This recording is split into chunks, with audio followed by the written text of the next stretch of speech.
What's good? What's good? What's good, fans? Thank you guys for tuning in to the Voice of the Fans podcast. This is week 332 of this iteration of the Voice of the Fans podcast.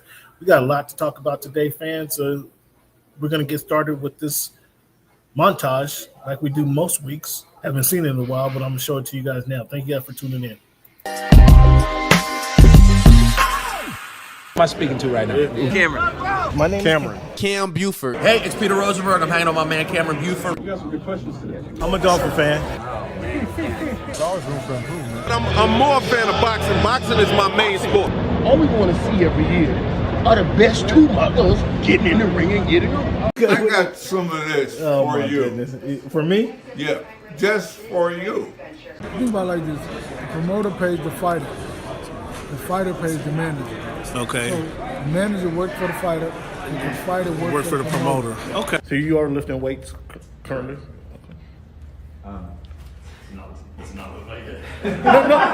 When he said it's easier to score in the NBA versus Europe, did you agree with them? To me, it's easy to score all over the world. Can I finish right now? Do you want me to speak or do you want to conduct the interview and answer for me? What do you Which one? What do you think about the type of Aaron, like I was saying before. Aaron, what has the game of baseball taught you? One of the biggest things is being humble. Can you give a message to the kids to kind of persevere through the false teachings they may be giving? Patience. Okay. Patience. As the show Voice of the Fan Oh my goodness! continues to I'm in evolve, You were adding some spice to it. it is strictly banter back and forth between myself and Cameron Buford. I enjoy all of it. Real ones know what's going on, right? Never mind. Go watch the tape. Go watch the tape, and then you tell me if it was all about just a system. You look like a buffoon. Go do your research. Go do your study. I'm not caught up to you guys yet. I do knowing that. surprised at that, Cam. Hey, come here. It's okay. It's okay. It's okay. Oh, this guy. That's what's good in sports, man. It's Big Snoop Dogg, man. That's what's good in sport. Thank you for making our voice your choice. If you haven't told your girlfriend about the show, tell her about the show. If you haven't told your boyfriend about the show, tell him about the show. If you haven't told your cousin, your uncle, your grandfather about the show, let everybody know about the Voice of the Fans podcast. Hey, man, thanks for making our voice your choice. You know how we do. Yeah. Here we go. And got my main man, Mr. Eric Williams of Fox Sports. How you doing, sir? What's up, man? How you doing, Cam? Good to see you. I'm well. Long time no speak to, man. How's the family? How's the weather down there? Hey, family's good. Thanks for asking.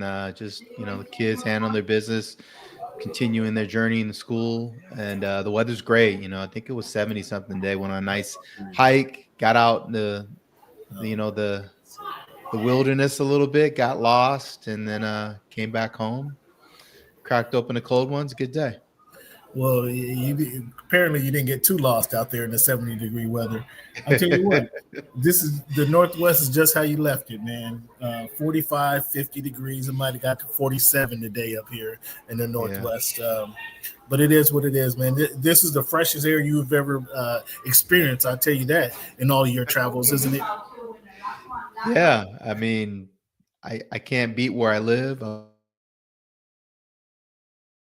here.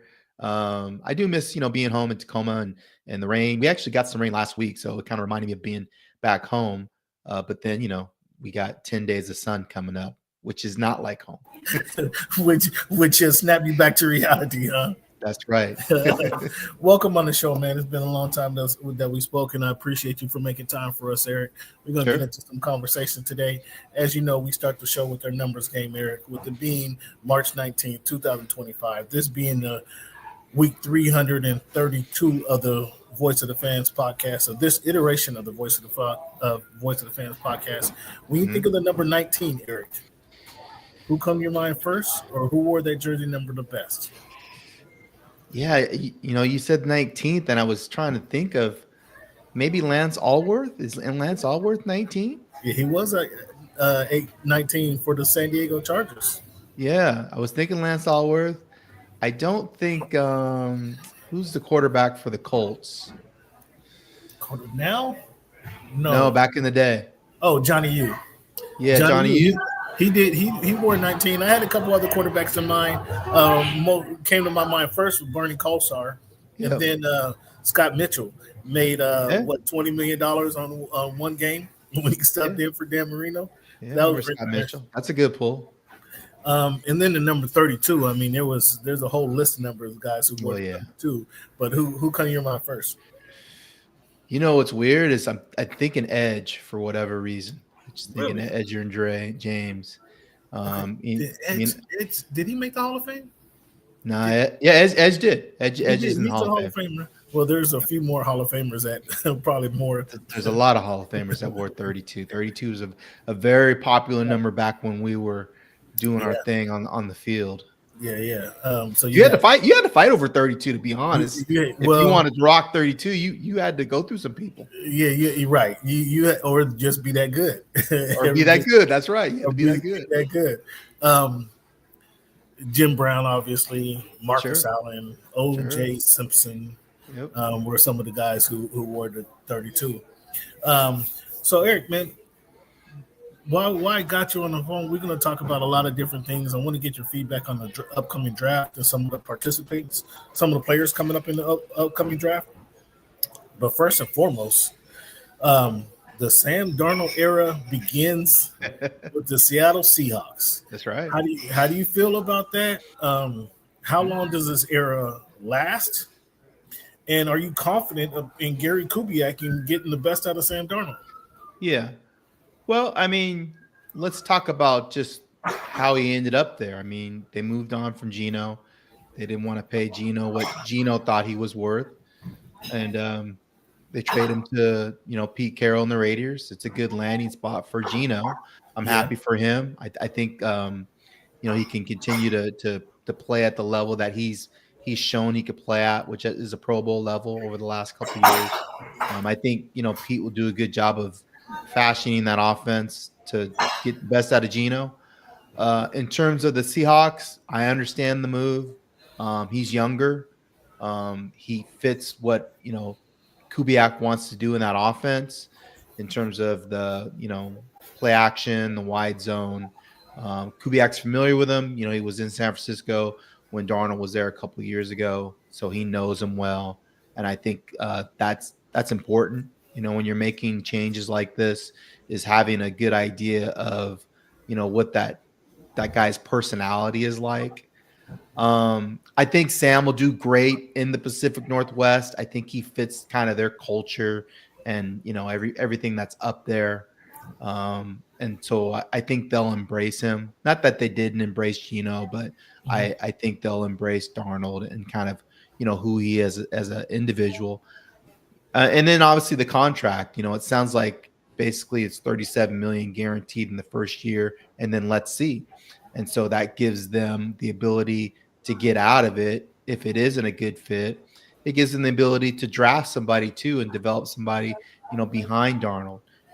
Sam Howell's there as well. He's still a young, developing quarterback. Didn't look great in the limited time that he saw last year, but still he's a guy that played a lot of snaps in the league his rookie year, and it's still young, so could potentially develop. And I think he's a good fit for that offense when you look at what Sam Howell does well, which is movement and throwing on the run. And so interesting to see what happens there behind Darnold. But I think bottom line is Mike McDonald got a quarterback that fits exactly what he wants to do, which is play from a defensive mindset, run the football, throw play action off of that, and then hopefully will be able to close out some gains for them. And then he gets a guy that he can kind of build his culture around. I think that was the other thing. And I had a chance to talk to John Snyder at the Combine, and I think one of the things he really emphasized is they need to get back to their culture and the way that they won games early on with Pete. And that was playing from a defensive mindset and running the football. And I think when you see, DK is no longer there, Tyler Lockett is no longer there, you saw some dominant personalities that they moved on from. And now that they can bring some other guys in to kind of emerge and fill that void, Darnold is going to be one of those guys. I think JSN is going to be one of those guys asked to take on a larger role from a leadership perspective. And Devon Witherspoon's going to be another guy on the defensive side of the football that will be asked to take on more of a leadership role. I think Ernest Jones will be a guy because he's the guy calling the plays defensively, another guy that they'll lean on. And then obviously they gave Cooper Kupp a lot of money. And one of the reasons they gave him a lot of money is he's going to be a tone setter in terms of the culture on the offensive side of the football. I think one of the things, having been around Cooper, and you've been around Cooper as well, is you know what you're going to get day in, day out. He's Mr. Consistency. He's going to work hard. He's going to practice hard. And then hopefully he's going to be able to make some plays for them on offense. Well, bringing in Cooper Kupp, I thought was a good move because obviously getting rid of DK and allowing Tyler to walk, I was kind of questioning that move. But you make a good point with Mike McDaniel and Snyder, this union here that they have, they're trying to get back to the defense side of the ball, focus on the defense side of the ball.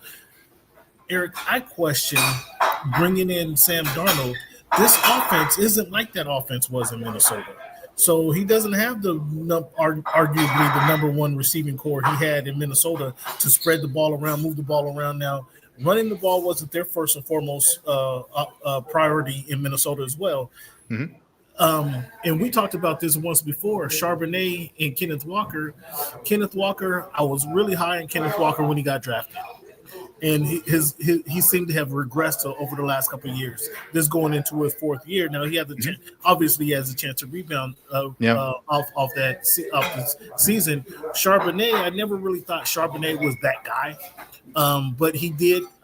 I have to admit, as much as I was down on him, he gave him his flowers. He did perform when he got the opportunity last year. He did perform. I don't know if that was a couple games. I don't want to say one hit wonder because he did it a couple weeks in a row.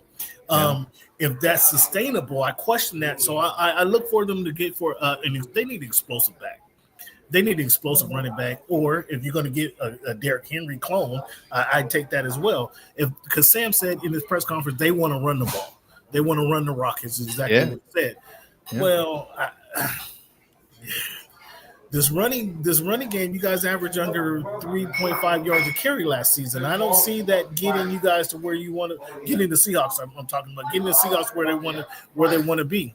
And then they have the 2Y offense that they're going to try to use.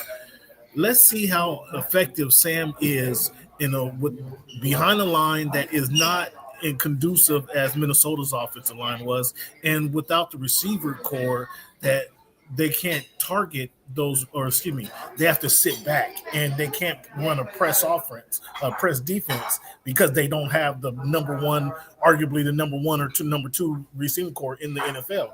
I'm curious about that transformation.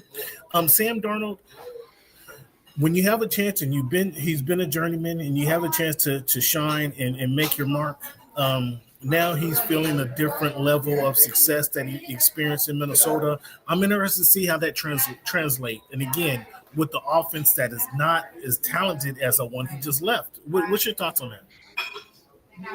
Yeah, I mean, those are all fair questions, Cam. I have a number of different thoughts. First off, this offense is not going to be the offense in Minnesota where they threw it around the yard because, like you said, they don't have the guys on the perimeter to approach offense like that. So in my opinion, this offense is going to be more like what we saw with Kyle Shanahan and the 49ers. You're going to see a lot of misdirection. You're going to see a lot of motion.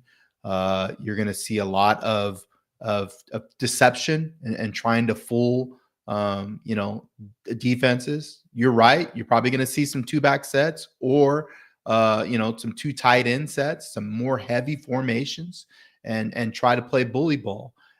I don't know if that's going to work with their offensive line or not. That's still to be determined. We'll see, if they have enough athletic guys up front to move the line of scrimmage.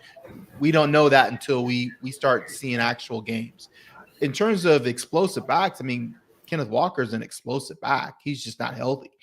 We need to see him play 17 games, but he certainly has enough juice to create explosive plays. It will be interesting to see if he's a fit in terms of their wide zone scheme, because that can be a hard offense to make a transition to. I know when they first got Marshawn and they wanted to run a lot of wide zone stuff, he had trouble at first making those reads that they wanted him to make in terms of pressing the hole and setting the defense up and looking for cutback lanes. If you remember, there was a lot of criticism of Marshawn, the first few weeks that they had him because he wasn't really playing like, we expected him to play like we saw at Cal. And then he kind of got into a rhythm over time. And then he really started making those big runs late that first year he was here. And then obviously the Beastquake thing happened. And then he kind of went on a tear after that. So it could take some time to kind of figure out the running game. Don't forget Kenny McIntosh is part of that group as well. And they like him. But I wouldn't be surprised if they try to bring in another back because they're so focused on running the football. Because they're going to run the football, it's going to take some pressure off Darnold to carry the offense. They're not going to ask him to drop back and throw it 40 times, which I thought was a little unfair to Geno last year. There was so much pressure on him to carry the offense. And I think it's one of the reasons why he had 15 interceptions, because he was just trying to do too much offensively, a lot of drop back, more play action, more rollout. It's going to be like Jared Goff was when he was with the Rams, when we saw a lot of play action used by Sean McVay. I expect to see that. But I think you bring up a great point. They don't really have somebody on the outside to stretch the field vertically. And so I am concerned that teams are going to sit at the line of scrimmage and just force them to see if they can beat them deep. And I'm interested to see what their answer is going to be there.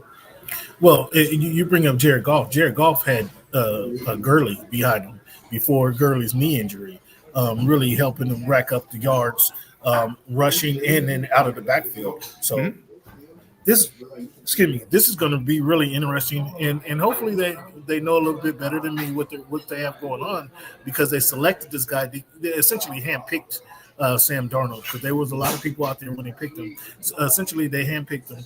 I'm just questioning. You get rid of DK and you get rid of Tyler. Like, I thought that core, that trio, was a really explosive trio that they had.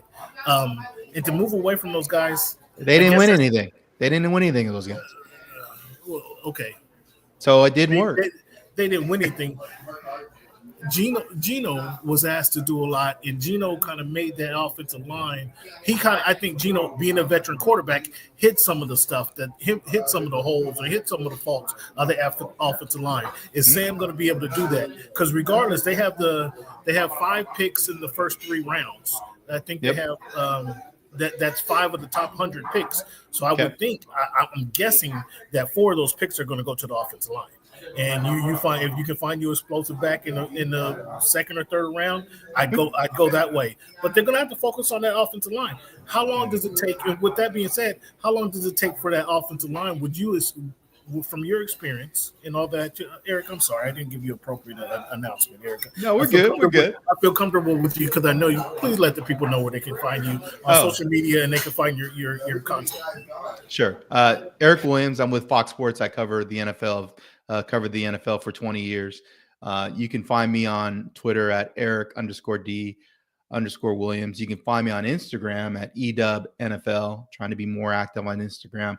I'm on Blue Sky as well. I think it's EDubNFL. I'm not sure the tagline on Blue Sky, but I am on Blue Sky. And then obviously you can find my work at foxsports.com. So that's where you can hit me up. Thank you for breaking that down. What I'm getting at is they're going to have to focus on the offensive line. How long does it take a team for the offensive line to mold and gel? Obviously, we have spring training camp going through August. That's 4 or 5 weeks there. In the season, are we looking at 3 weeks, or are we looking at October between the new draft picks that they have to mold? Because they're going to have to focus on the offensive line. They're going to have to bring at least 2 or 3 new guys in there to really be the road graders that they're looking for, and to emphasize, if they're going to emphasize the running game. How long should they expect that offensive gift for that offensive line to kind of come together and mold themselves? I'll say this: if you go back and look at their draft history, they don't necessarily just start, picking guys on the offensive line. If you go back and see what Snyder has done over the years, they do it a lot of different ways. Sometimes it's through the draft. Sometimes it's just taking a flyer on guys, late in the free agency period and seeing if you can bring a guy that's going to come in and pot for you. So I think they'll do that. And then I think you got to look at guys already on the roster and see if they are better fits for what they want to do with this offensive line versus what they did with Ryan Grubb. The guy that came in late and played right guard, I can't remember his name. I think it was Samatoa or anyway. He's more of a physical grinder.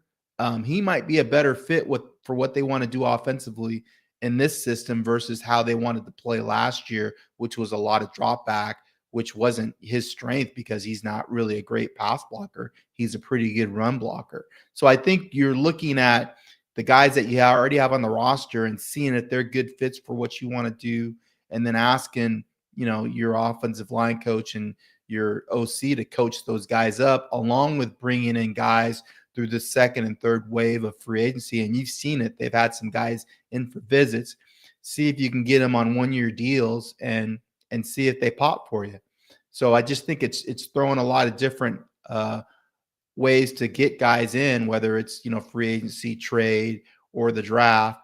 And then it is going to take a while to get 5 guys that you like and get enough snaps together so that you can get them to have good chemistry so that they play fast and they communicate well.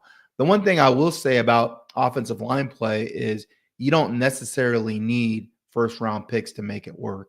Look at what the Rams did last year with their offensive line. They gave him a lot of money to Jonah Jackson, and then they traded him because he didn't play well for him. We'll see how he does with Chicago.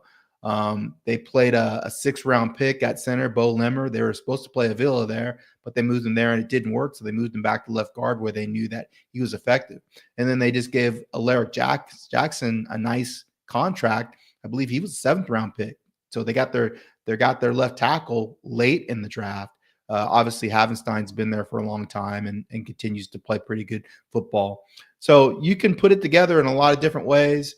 You don't necessarily need, a bunch of first-round picks, although you certainly see what the Eagles have done, and it's been pretty effective for them and obviously led them to a Super Bowl.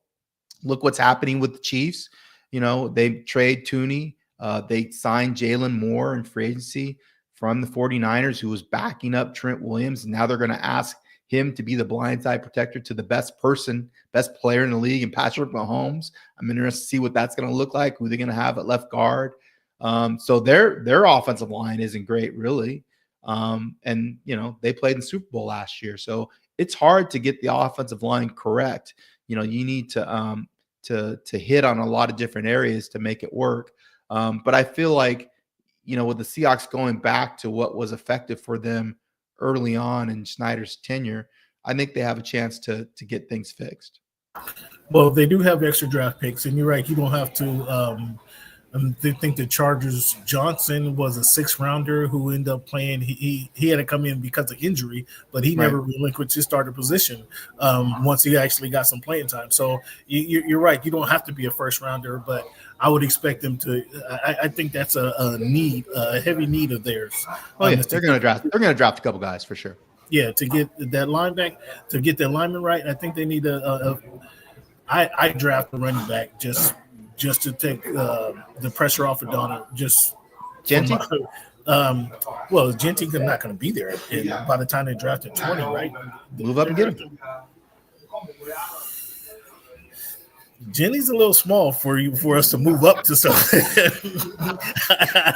hey, scoring touchdowns is pretty important, huh?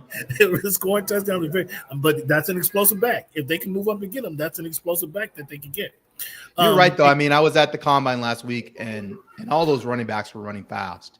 That was the one thing that really jumped out to me, and they're all rocked up. I mean, they're 210, 220, 225. A lot of big running backs that were running fast and explosive. And you could look at the 2 Ohio State backs. I thought they were really impressive. Obviously, the guy from North Carolina, ran fast, and he's like 220. He's a truck. So you can get a good back, I think, especially in this draft because it's so deep at running back. I think you could wait to day 2, day 3 and get a guy. Yeah, I would suspect that's about where they go. Speaking of those Eagles, how are the Eagles? Are they just better at the cap than everybody else? Because they just paid Lane Johnson, gave him an extension for $30 million. Are they just better at the cap than everybody else? Is that where they're at right now? Is that their advantage? I don't think they're necessarily better at the cap. I just think they do a great job of paying the guys that are most important and holding on to those guys and just managing it. And, people talked about it. They're paying these guys a year early instead of waiting till they get to the final years of the deal, like the Cowboys have unfortunately done. The Cowboys is what I was And they end up paying more for those guys. And then I think the other thing that maybe people don't talk about enough is when the organization is good and you have a good team, guys want to stay there. And so maybe guys are more willing to take a little less than they would get on the open market just to be comfortable and stay in a place where they know that they have a chance to win year in and year out, and they're being treated well, and respected. So I think that's part of it as well. Yeah, there's a value in that, being treated well, as we all know, just in work life experiences. If you're treated well, you probably stay a little longer. Sure. What do you think, DeMarcus Lawrence? Now, DeMarcus Lawrence, they signed DeMarcus Lawrence. Now, he was with the Cowboys for over a decade. He was part of the team that gave up the 45 points to the Packers in the playoffs a couple years ago. What do you think he brings to the Seahawks? Obviously, I think he brings a guy that can consistently win on the edge, which is important. I think he brings leadership and experience. When you talk about a guy that's been in the league that long, I think most importantly, he brings a guy that's motivated. He's been in a place that, they're America's team. They're supposed to be, up in it and have a chance to win every year, but they've been unable to do that. They haven't, won a Super Bowl over 30 years. So you get a guy that I think will have some urgency to how he plays. And, your D line's already pretty good when you think of some of those guys on there. Obviously, you have Chinna coming back of injury. Leonard Williams has played really well. Murphy, I thought showed flashes as a rookie. They get Jaren Reed back. Mafe, has showed some flashes as an edge guy. So you have a nice rotation of players on the D line. And I think one of the things, when you talk about Legion of Boom, we always talk about Sherman and Cam and Earl Thomas, rightly. All those guys were great players. But the reason they were great is you had Michael Bennett, you had Cliff Averill, you have Brandon Mebane. Like, you had dudes up front. Chris Clemens was one of the early guys that were creating pressure. So you don't have those backing guys that are able to make plays if you don't have guys up front making it happen. And I think when you look at Seattle on that defensive line, they're finally getting back to having those aggressive dogs up front. Yeah, it all works together. And last season, I think it was before the season started, if I remember correctly, you did say there was a Legion of Boom-ish in the secondary. Did that come to fruition as you anticipated? Probably not to the extent that we're going to talk about some of those guys that are going to end up in the Hall of Fame. I thought they were better, though. I thought they played a little more consistently in the back end, and I think a lot of that has to do with the coach. I think we saw it in the second half of the season. They won 6 of their last 8 games. They gave up, I think, a little over 18 points a game during that stretch, and so they kind of hit a nice little rhythm defensively where they were playing, sticky, in terms of their coverage, and then obviously they were getting after the passer. So obviously it wasn't to the level that we saw from back in the day from those Legion of Boom guys, but I do think it was better, and I expect that to continue to improve. A couple other things I want to get to you with is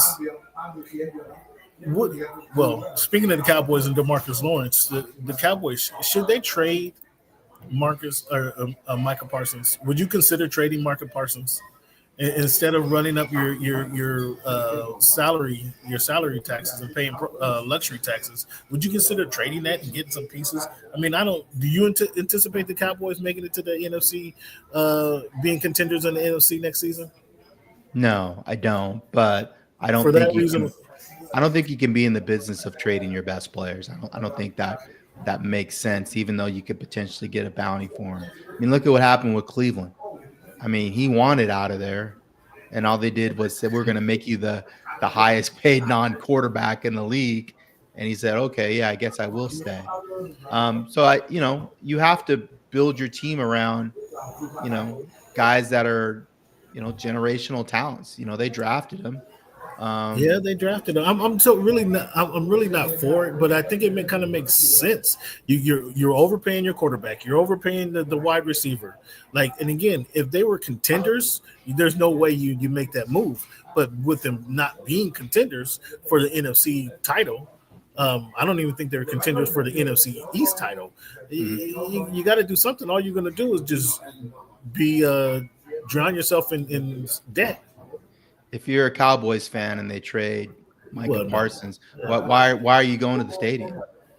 I mean, the Dallas Cowboys are about stars. They're about having, frontline players that their fans can come watch and see play. It would be nice to win too if you can build it like that. But I don't. And Parsons is a guy that makes other people around him better because of. Does he really? Does he? I mean, people have to pay attention to him, do they not? Yeah, they do. Maybe it's a comparison to Lawrence Taylor that just had me down on the sky. I didn't make this comparison. I didn't make these comparisons. I've heard it for the last 3 years of how this guy is such a game breaker, and I mean, I just don't see they continue to get smacked around in the playoffs. And then they have a poor season like they did. I mean, to me, what's that worth? In my opinion, again, who is Lawrence Taylor's coach? Bill Belichick, Bill Parcells. Bill Parcells, pretty good coach, right? Who's coaching? Who's coaching the Cowboys? Who is coaching the Cowboys? Brian Schottenheimer. One of the ex-Suns. Not Marty Schottenheimer. Brian Schottenheimer, who I have a lot of respect for Brian Schottenheimer as a head coach, but that's what I'm talking about. Is you can't really. I mean, yeah, there's similar skill sets, but Lawrence Taylor was playing for a Hall of Fame head coach, and he had a bunch of Hall of Famers around him. Yes. I mean, he was surrounded by talent. Mike is not surrounded by talent. They haven't done a great job of building up that team around him so that you can see, the best. What he can do, yeah. Oh, that's fair. That's fair. I'll chalk that up. Should the Steelers sign Aaron Rodgers, or should they shy away from Aaron Rodgers? What's your thoughts on this guy? I would not sign Aaron Rodgers. If you're the Steelers, if you're the Giants, if you're the Vikings said they're done. They're not going to entertain. If I'm any NFL team, I'm not signing Aaron Rodgers. Any NFL team, not even the Jacksonville Jaguars. I'm not signing Rodgers. I think he's a culture killer. I truly believe that. But then Aaron Rodgers is about Aaron Rodgers. He is. So what was the hoopla? You thought it was just a lot of hot air for the Jets to sign him last year and then bring over his friends Valdez Scantley and then get Adams I think the Jets wanted to win. I mean, that it was a desperation move for a franchise that's struggled to make the postseason. So I get it. I mean, I understand why they made the move to bring him in. Unfortunately, it didn't work, and now he's going through the same thing of, seeing what teams will be interested. Obviously, I think he wanted to play with the Rams to begin with, but Stafford ended up staying, and so that he had to cross them off the list. And then he obviously thought the Vikings would have been the next best place, and he's right because they're set up to win now. The Vikings smartly said we're good and are going with J.J. McCarthy. And then, now it's Steelers or the Giants. If I'm the Steelers, I'm trying to trade for Kirk Cousins, man. I would rather deal with that. And I guess that makes sense.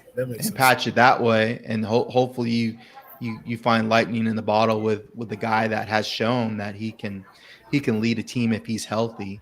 You have Rudolph there, Mason, who's played winning football for you, helped you get to the postseason 2 years ago, and then I think you draft a guy. I don't know if it's Jalen Milroe or the guy from Louisville is a guy that a lot of people are talking about. Chuck, it looked really good at at the combine. You like Milroe? You like Milroe? Is he going to be a viable NFL quarterback? I think any of these guys, you're just kind of taking a shot in the dark, and hoping that somehow you're able to develop them and coach them to a point where they can be successful and potentially lead you to where you want to be. I mean, nobody thought when the Eagles took Jalen Hurts in the second round that he would be leading them to two Super Bowls. I mean, did you see that? I mean, I didn't see that. I mean, he wasn't even brought in to be the starter. Jalen Hurts had didn't he win the Heisman with Oklahoma? He was a Heisman, or I think he was a Heisman Trophy finalist. I believe. Yeah, he was in a running for the obviously Heisman. won a national championship with Alabama, where Tua came in and kind of saved the day. Yeah, for him to get benched in Alabama, go to Oklahoma, and have that again runner-up. He was a Heisman in a conversation for a Heisman. That was a good season. Now, did I expect that from the Eagles? Not necessarily. He's done better. He's played better than I think most people would anticipate it from him. But Milroe's not even in the Heisman conversation. No, I'm not comparing Milroe to Jalen. That's all I'm saying. I don't know. And what I am saying I was is, in Bama, man. I was in Bama a couple of years, and I saw him closely, and I did not see. I just kind of had this little argument on Twitter. He'd go undrafted. I wouldn't draft him. He'd go undrafted. Okay. I don't see it. I didn't see it. I thought he was the best running back Alabama had over the last couple of years. Mm-hmm. And I get it. Would I expect him to be a running back in the league? Not necessarily. Is there some things he can do on the field? Absolutely. Am I going to draft him to be my quarterback? No, I'm not. I'm not sure.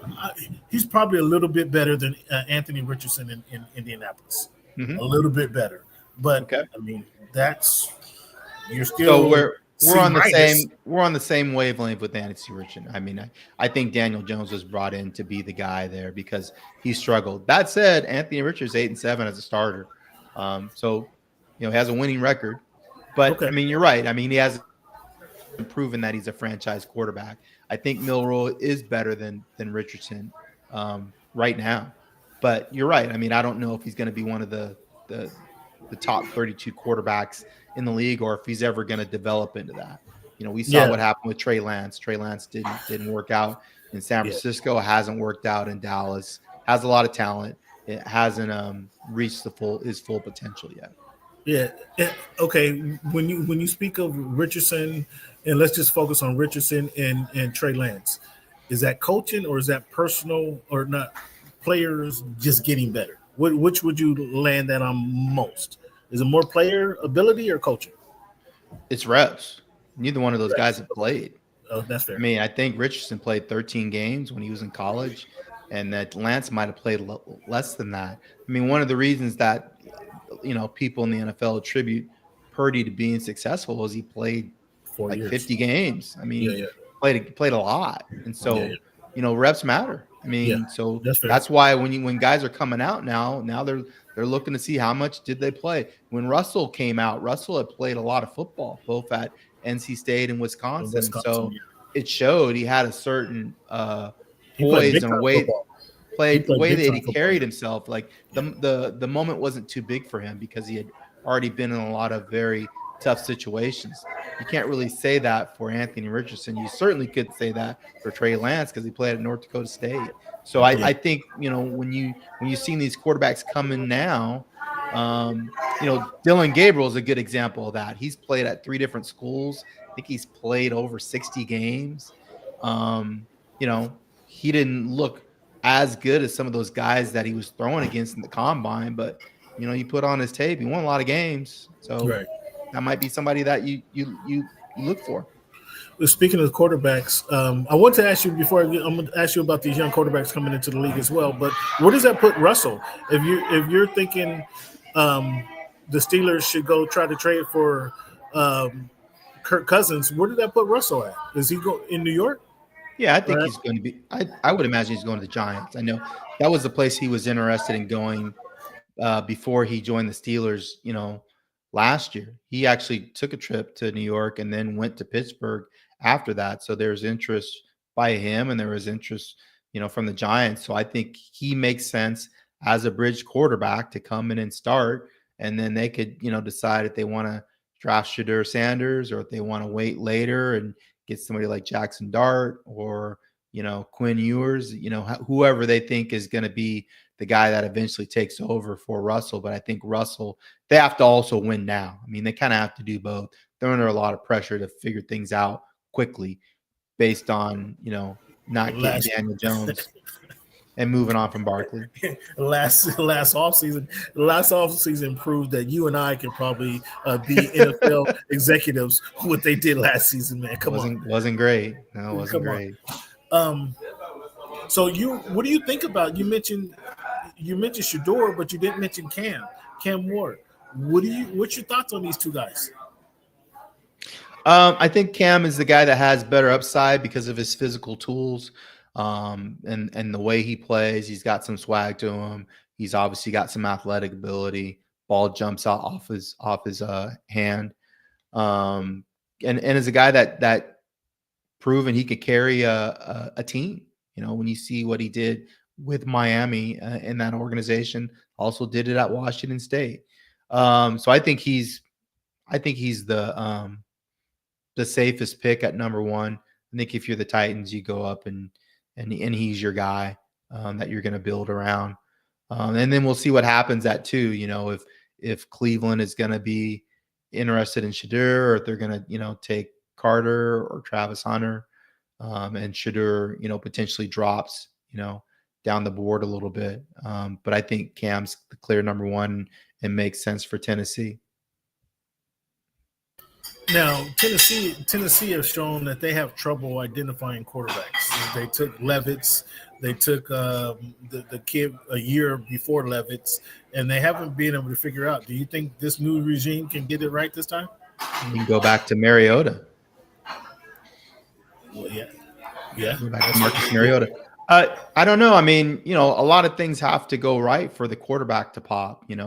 It's coaching. It's building around the quarterback. It's the quarterback, putting in the time so they be successful. It's having the right scheme. It's the quarterback staying healthy.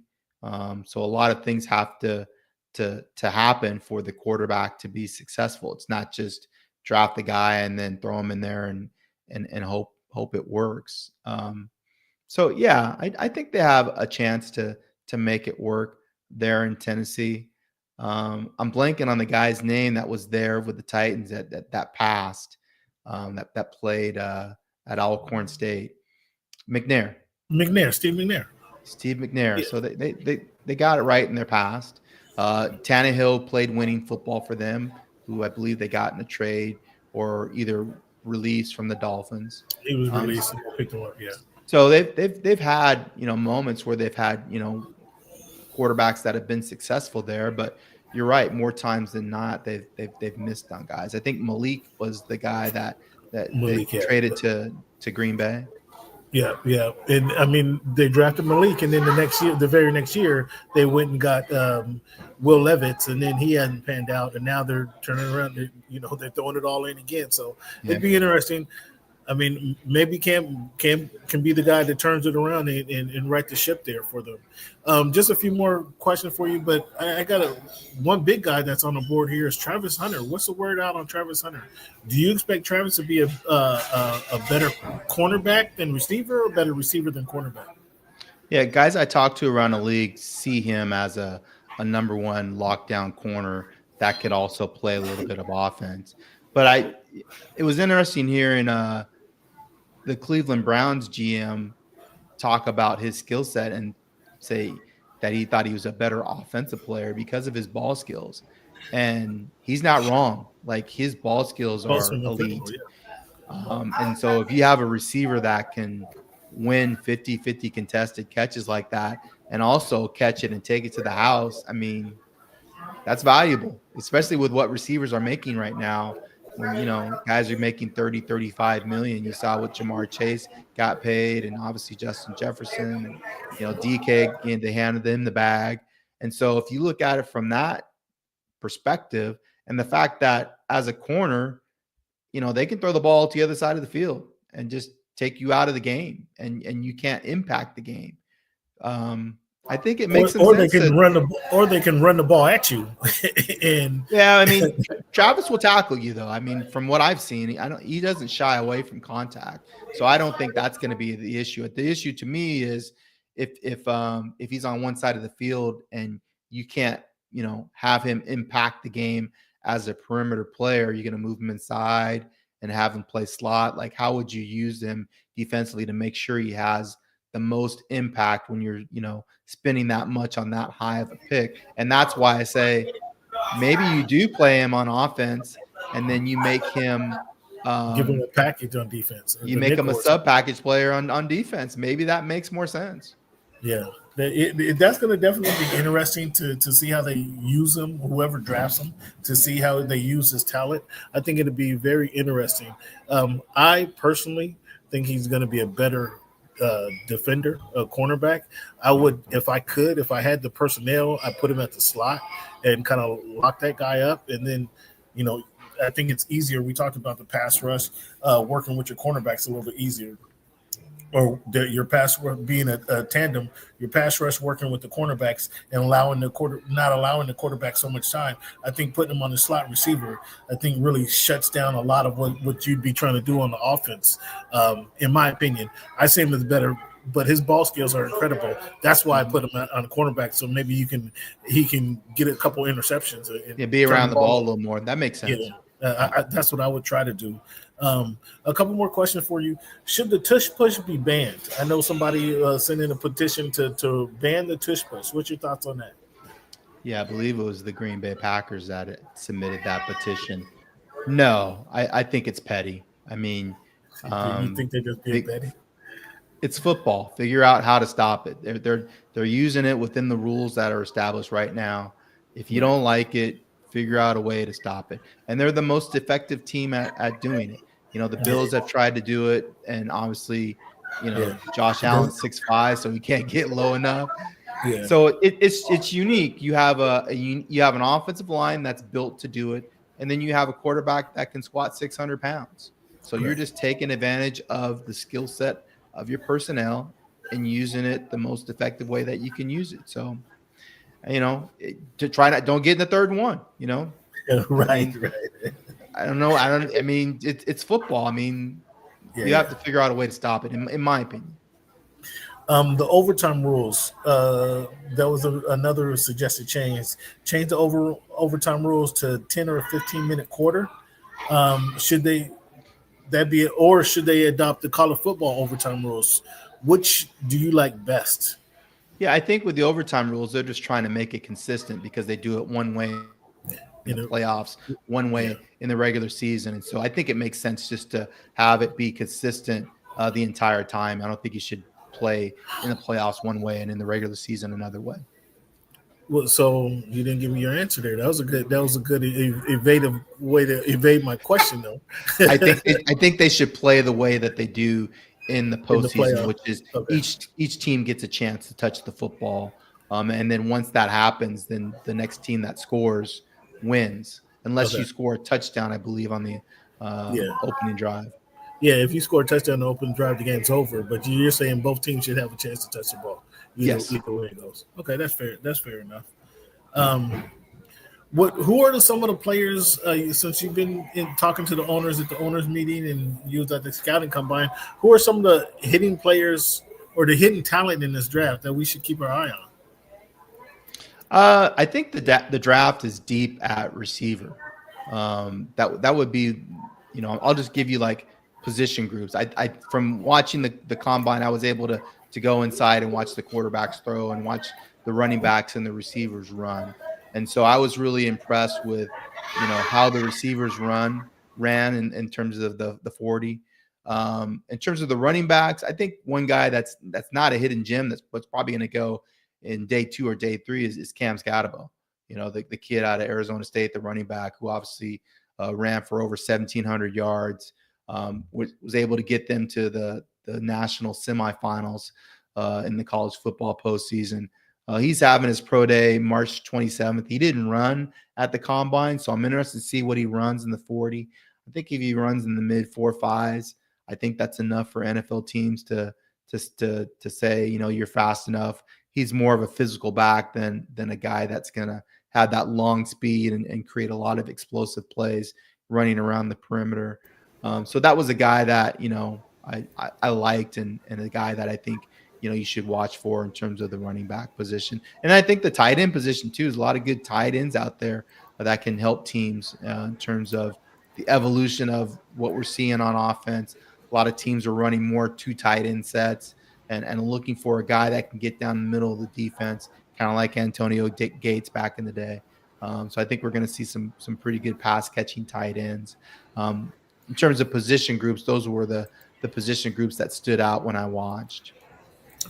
What are your thoughts on Najee Harris going to the Chargers? Do you like that move? Do you think they gave him a 1-year deal, pretty small deal, if I 1 year, $5 million, I believe, with incentives. Now, I thought he was drafted into the best possible position going to the Steelers when he did, but his career in Pittsburgh was less than I anticipated. In fact, he ran for 1,000 yards 4 straight years. Okay, I'm gonna ask you this question. Is 1,000 yards today what 1,000 yards was 7 years ago? Well, there's more games, Right. so it's not as meaningful as a stat as it was 20 years ago when you had 14 games or 16 games. 14 or 16, right? But still, 1,000's 1,000. It's a marker that people are trying to reach. If you're a running back. So the fact that you did that 4 years in a row and played every game for 4 years, I think says something. Particularly when you talk about the Chargers and they struggled to have their running back stay on the field. J.K. Dobbins was effective, but he was hurt. So was Gus Edwards. Gus Edwards is no longer there. Dobbins is no longer there. So I think for the Chargers, they just want a guy that they know is going to be there week in and week out. He's going to be the guy that runs in between the tackles, and then I think they'll find another guy that can be kind of the lightning to his thunder. Sure. I think that would be a good compliment because I think Warren shined when he was running next to Harris or, behind Harris, however you want to put it. Mike Williams going back to the Chargers. I think that's a great fit. What do you think on that? Great signing. I think Williams and Herbert have great chemistry. Obviously Williams had a tough season last year, with what happened with the Jets and then going to Pittsburgh. The Chargers need another playmaker, for Herbert. We saw that with what happened against the Texans in the playoffs. And he fits kind of what they need, ability to play on the outside, create chunk plays by getting deep. Quentin had a nice second year. Hopefully he continues to improve. And then Ladd looks like the real deal as a guy that can get it done in the slot. Yeah, I think they should add a tight end as well. I like Ladd. He was very impressive last year. What does this say for Keenan? We haven't had very little talk about Keenan. The volume's been really low. Have we seen the last of Keenan Allen? I don't think so. I think Keenan can still play. I just think he's looking for the right situation and biding his time.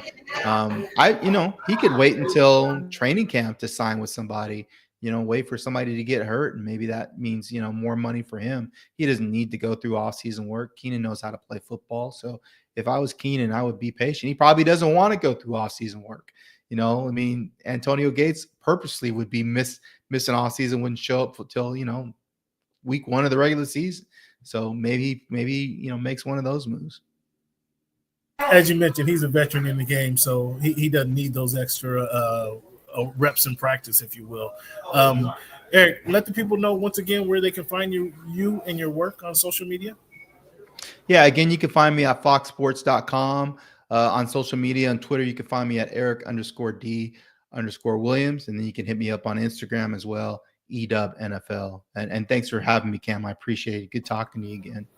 Man, it's always nice to have you, man. In between your basketball practice and your softball practice and your cooking classes that you're doing, man, it's nice that you can fit in some time for the little guys down here.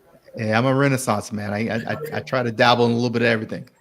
Nothing wrong with that, Eric. Thank you again for your time, man. And please go check out Eric Williams and his work. Very knowledgeable if you haven't noticed about the game. And so, Eric, thank you. A round of applause for having you on the show, man. Appreciate your time. All right. Appreciate you, Cam. Thank you. Good luck dodging those raindrops. Yeah, well, I can't do that up here because they're coming fast and furious.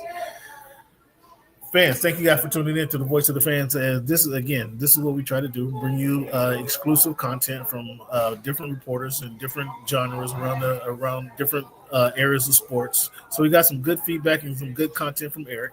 Now we're going to get into some NBA conversation with my man Pavi. As soon as Pavi hits us online, we're going to talk about have you guys ever wondered who would win in a NBA one-on-one tournament? NBA one-on-one tournament, who would win? I've created a bracket, and I want to go through this bracket tonight, and we're going to at least go through the first round of the bracket of who would win in this competition. I think it'd be very interesting, as well as talk about some of the things happening in the NBA, like the Thunder being 9-1. Who doesn't believe in the Oklahoma City Thunder right now? And SGA is going to win the MVP. I think we all agree on that. But who doesn't believe in the Thunder? They're 9-1 right now in their last 10 games, which is pretty impressive. How many of you guys don't believe in the Cleveland Cavaliers? The Cleveland Cavaliers although they lost last night to the Los Angeles Clippers, the Cleveland Cavaliers, I believe, are leading the Eastern Conference. They're 8-2 in their last 10 games. They are a strong representative. I said this when they signed Donovan Mitchell. They have Jared Allen. They have Mobley down low. This allows Darius Garland running the point. This allows Donovan Mitchell to just score. In Utah, they were trying to ask him to score, to facilitate and be the tone setter for everything. Now in Cleveland, they allow Donovan Mitchell just to be the scorer on this team and allow the other guys to play defense and allow Darius Garland to be the table setter. I think that's a great fit for the Cavaliers, and this is why they're having the season that they're having. Again, 8-2 in their last 10. I think this is a really strong outcome. Strong representation for those Cavaliers. Will they beat Boston in the Eastern Conference Finals? I'm not so sure about that, but however, they will get there and put up a great fight. And as I mentioned, the Los Angeles Clippers beat them last night for their 39th win of the season. Now they're 7-3. They're 7-3 in the last 10 games. The Clippers are, and last night we saw a resurgence of Kawhi Leonard that we hadn't seen in a while. He had 33 on those Cavaliers.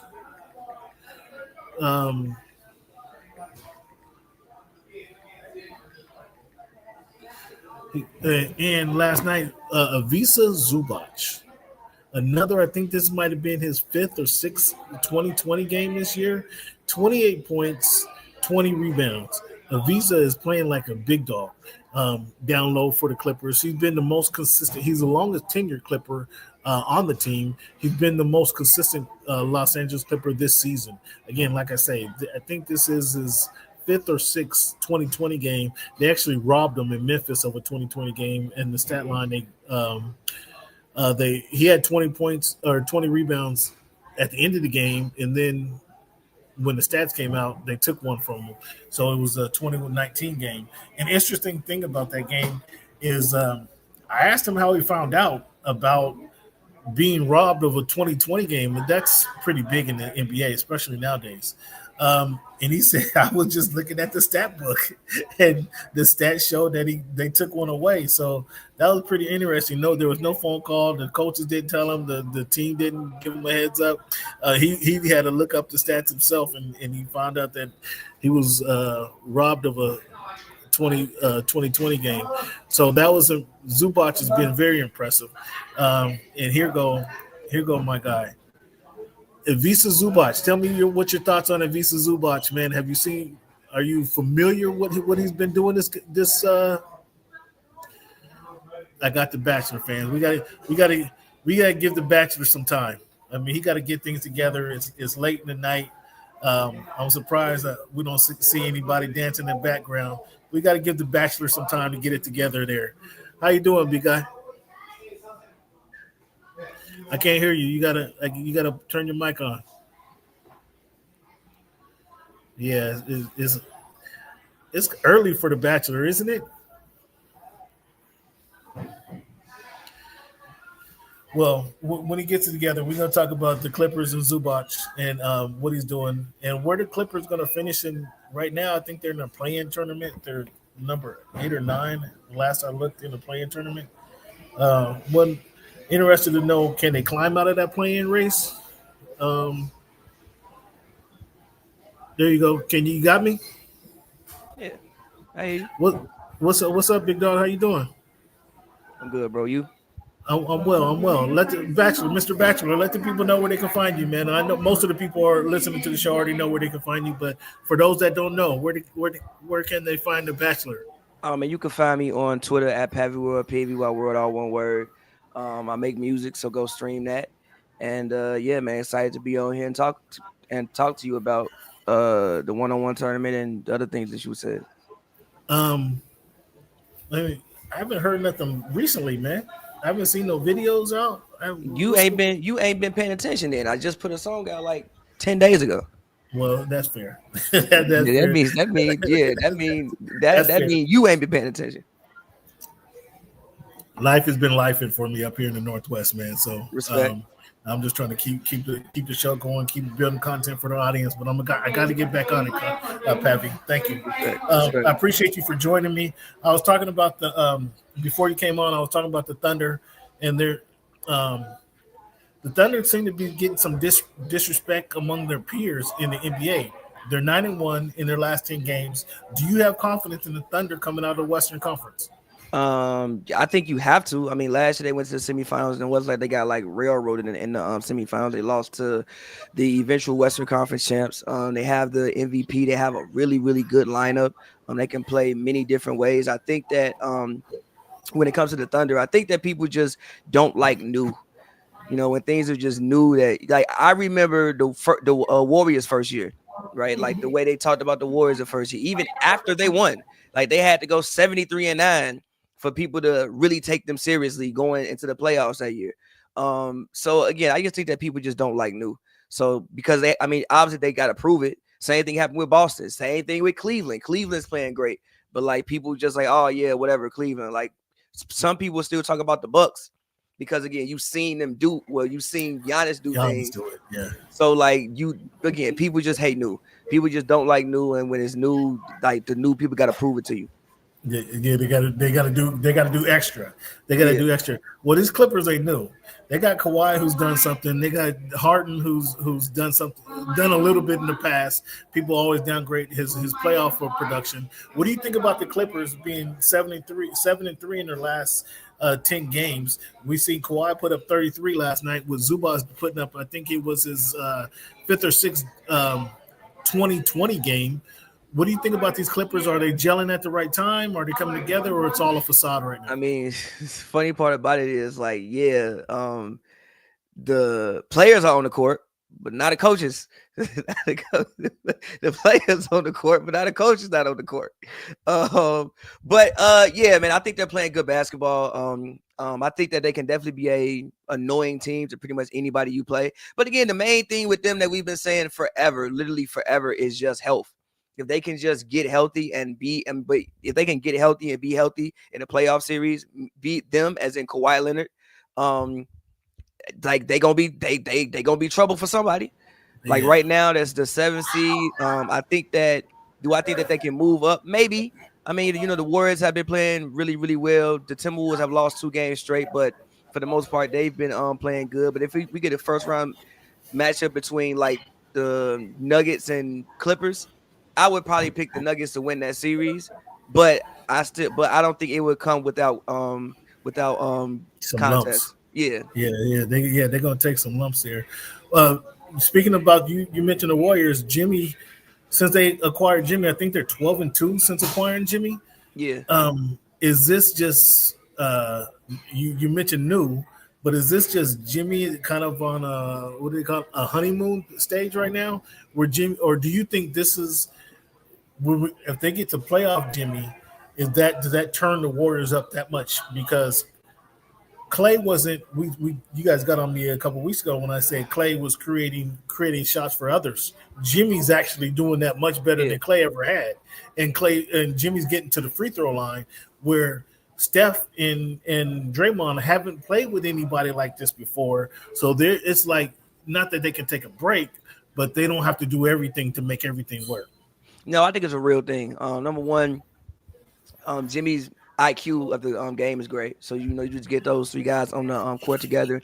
Good things are obviously going to happen. And it's about playoff Jimmy. It's good for Jimmy. Like Jimmy don't have to do all that. We don't need you to do all that, bro. Like Jimmy in the playoffs can go give you 15 points, 11 boards, and 6 assists some nights, and that's a great night, especially with these guys. So no, I think it's a real thing. I think he brings an element of playmaking at that position that, like you said, they haven't had. They haven't had a defender like him. I mean, well, they've had Draymond obviously, but at the wing spot, they haven't had a defender like him. I don't think I've always thought that. Shout out Clay, but I've always thought his defense was a little bit overrated.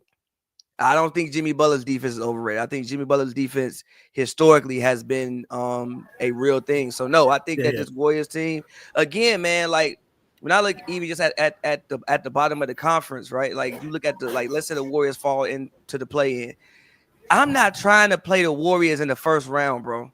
If I'm anybody, I'm not trying to play the Warriors in the first round. And I think that they can realistically get to the conference finals depending on their route. Right, depending on who they got to play, who they got to match up against. That makes some sense. Because they are a scary team. And Curry had Steph is funny as hell. Steph ain't played like this in about 3-4 years. Right, but so this is where Jimmy comes in. This is a rejuvenation of sorts, sure. if you will, because him and Draymond. Well, he's relied on Draymond to do a lot to get him those open shots, right? And he's running around, running 3-4 miles a game. Now he doesn't have to do all that, like you mentioned. Jimmy doesn't have to do what he was doing in Miami for them to be good. So if they can just do enough together, that really makes them real formidable. And as you mentioned, that makes them a scary team to meet in the playoffs. So that's a great point by you, Steph. If you think about Steph's career, he had a hesitant start to his career because he suffered the ankle injuries 1 year. So he had like about a 3-year, not a head start, but what do you want to saw that? He was 3 years behind in his career, right? Yeah. So do you think he just hit for his 5,000 threes, 4,000 threes? 4,000, yeah. It was 4,000 threes that he hit. Does he have another 1,000 in him? Does he have another 2 seasons of threes in him? Yeah, I think it would be 3 seasons in him. Yeah, barring injury, like I think that Steph could play. Steph right now is 36 years old. Yeah, I mean, we still see Chris Paul out there playing. Chris Paul 40. But the game is different though. Chris Paul doesn't run around. He's not running 3 or 4 miles a night. Yeah, Chris Paul don't run around, but Chris Paul had just as many injuries. Now, granted, they haven't been season-ending ones, but Chris Paul has had just as many injuries, and Chris Paul not the same size as Steph. Chris Paul playing at 40 as a 5'11" point guard. Right. At least Steph like 6'3". The man like then got swollen over his over the course of his career, and also the game is different. Like he is he's running around, but you running around shooting threes, and like he driving to the paint, getting like knocked to the floor every game. You running around shooting threes. That's facts. That's fact. But that's a lot. He puts a lot of work to get those open threes. Yeah, for sure. But that's cardio. Okay, that's fair enough. Do you think Steph has changed the game? He's obviously changed the game. Everybody goes into the any gym across America and they try, or across the world for that matter, and try to jack up threes. Do you think he has changed the game for good or bad? Combination, but I think other people have done just as much damage as Kevin Durant being one of them. Because everybody who's 6'10" want to dribble and shoot, bro. Get your ass somewhere in the paint. Wemby, right? One of my main complaints about Wemby is he want to go out there and shoot threes. You 7'5", but you want to know why he doing that? Because he grew up watching Kevin Durant. Paul George is on it. PG is on the list too. All the kids now want to do really cool moves. Everybody who's 6'8" and slender. PG has gotten people drafted. If you 6'8" slender and got a few cool moves, we draft you. You're gonna be the next Paul George. So there are a few people who have done quote unquote damage. I mean, you can say some people say James Harden. You know what I'm saying? With the way, with you know how he played in his prime. You know what I'm saying? So like, there draw fouls and everything. Yeah. So like, there are a few people that you can say contributed to the current state of the NBA. If you don't like watching the game right now. So I had this conversation. After we had the debate with Glasses and Thomas. Shout out to both of those guys about Wemby shooting too many threes. I was at the NBA All-Star game, and the way this game. Now you've been there before, and you realize how much of it is a made-for-TV event, right? This one, and I shout out to Golden State. However, this was different. Although I didn't physically watch the game because the way they had the interviews set up after the games, they changed it. It wasn't at the weekend. It wasn't such much downtime for the reporter. Now I could have went and sat in my seat and watched it from my seat and fell asleep in between the commercials and everything else. But because the young men shoot up the skills competition. They have you do the skills competition, and the winner went to the press room, and the losers were immediately available for the press conference. So rather than go up to my seat, watch the competition, and come down, I just stayed down, and we kind of watched it on monitors. But that gave me a chance to chop it up with a bunch of different reporters from different areas. And specifically, one of the things I wanted to do, I wanted to talk to Wemby. And so I'm hanging around the San Antonio reporters, and that was their complaint, is that Wemby has not developed a post move in all this time. A move? You don't need a move. You 7'6". Throw the ball in the basket. But again, you don't need a move. I'm gonna hold on to this. He needs that hook at the right block, at the left block. He needs a hook. Post up and get the hook. Oh well, he's 178 pounds. He can't really post anybody up. As you mentioned, stand there, get the ball, and just throw the hook in there. You're gonna get fouled. If somebody try to root you out of there, you're gonna get fouled. But he hasn't done it, and that was one of their frustration, is that he spends too much time on the perimeter trying to dribble the ball and make jump shots when he shouldn't be doing that. That was interesting that they had the same kind of complaint that we had just talked about. I think it was less than 2 weeks before I went down to San Francisco. We had that conversation, so that was very interesting. Just wanted to bring that back to you, kind of full circle. Yeah, I mean, the man, I've seen games where the man shot 12 threes and hit 3 of them. I swear to God, you can get some better looks, bro. Well, yeah, definitely he can. And unfortunately, he did suffer the shoulder injury. I found that kind of interesting. As soon as they left San Francisco, he has a shoulder injury and he's out for the season. I found that interesting. But Stephon Castle, I tried to get him to compliment himself. I tried to get him to talk about himself. I tried to get him to brag about himself. He would not do it. He refused. Real humble dude. He just says he wants to play ball and really enjoys the chance that he gets to play with Wemby. I see these guys being a factor in the future. He talked about some of the stuff that he learned from Chris Paul, which is about running the offense, running the game, and just being more aware of everybody else on the court rather than just him, which I thought was enlightening.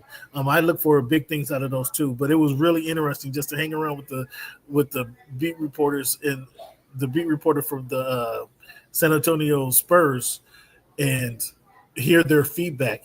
And they also, I should have reported this at the time, but they also said they didn't think Pop was coming back because Pop stays in touch with the players, but he also will stay in touch with the media. And then when he stopped contact with the media, they're like, yeah, he probably done for the year. So I should have reported that, but that was very interesting because then obviously after All-Star weekend, they said next week that he's not coming back this year.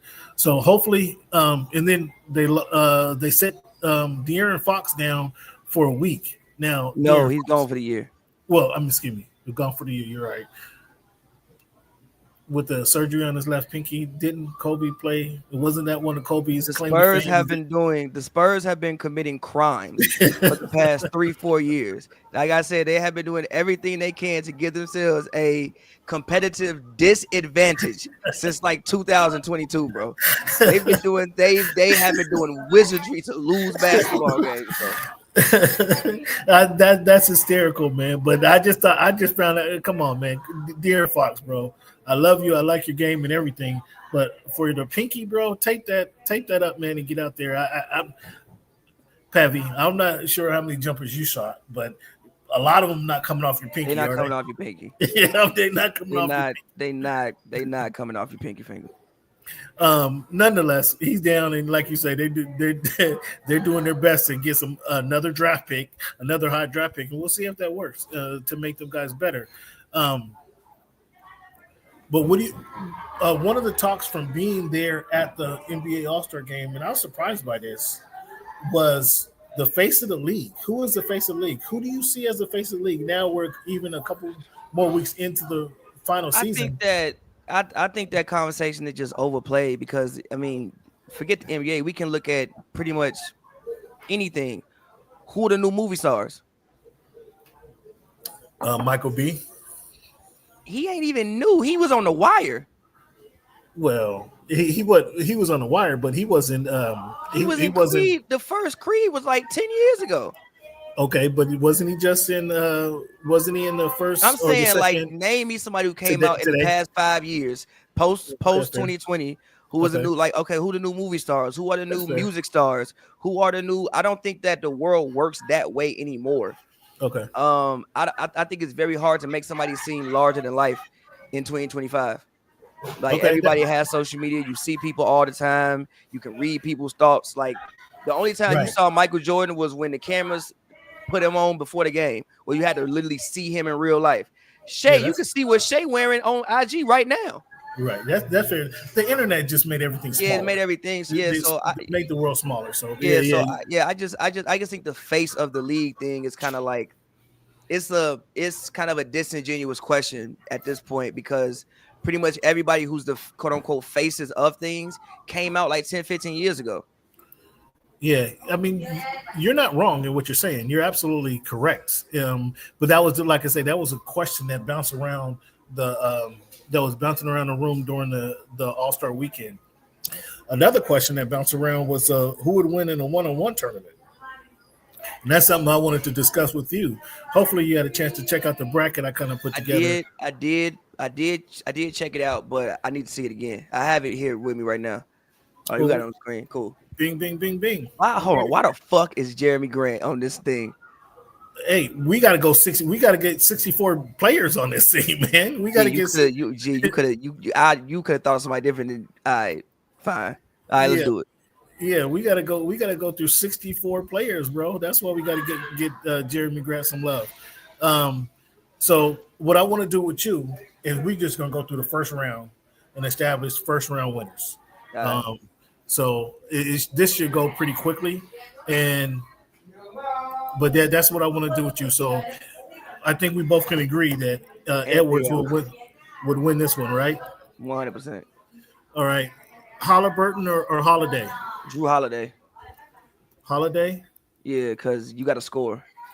You're not gonna score him. Lillard or Powell? I'm going Dame Lillard. You got Lillard on this one? Yeah. Okay. Who we got? Booker? Don't even ask me that. You know who I got. You got to dribble. Well, hold on. Okay. We're gonna have to have a conversation about these Phoenix Suns, these disappointing Phoenix Suns, while we're at the end of this here. Got you. But the Phoenix Suns are very disappointing. Who do you got, Derek White or James Harden? That's a tough one. I want to say Derek White, but I'm gonna say James Harden. I'm not gonna be disrespectful to that man. That's actually tougher than I would suspected. Actually, this early in the game. Jaylen Brown, Michael Porter Jr. That's Jaylen Brown. That's not tough. Oh, you didn't waste no time at all, huh? Porter can't dribble. But didn't he just lead the the Nuggets to a different win. Him and Russell the other night. I mean, Russell had a triple double and Aaron Gordon had like 40 points. But like, yeah, if you want to say he led them to victory, sure. Who you got? Jalen Williams and Bam Adebayo. Ooh. I'm gonna go Bam Adebayo. You going Bam on that one? Yeah. As you mentioned, you got to score. Bam's gonna score over Williams. Yes. Ooh. Okay. Yeah, but Bam like 6'10" though.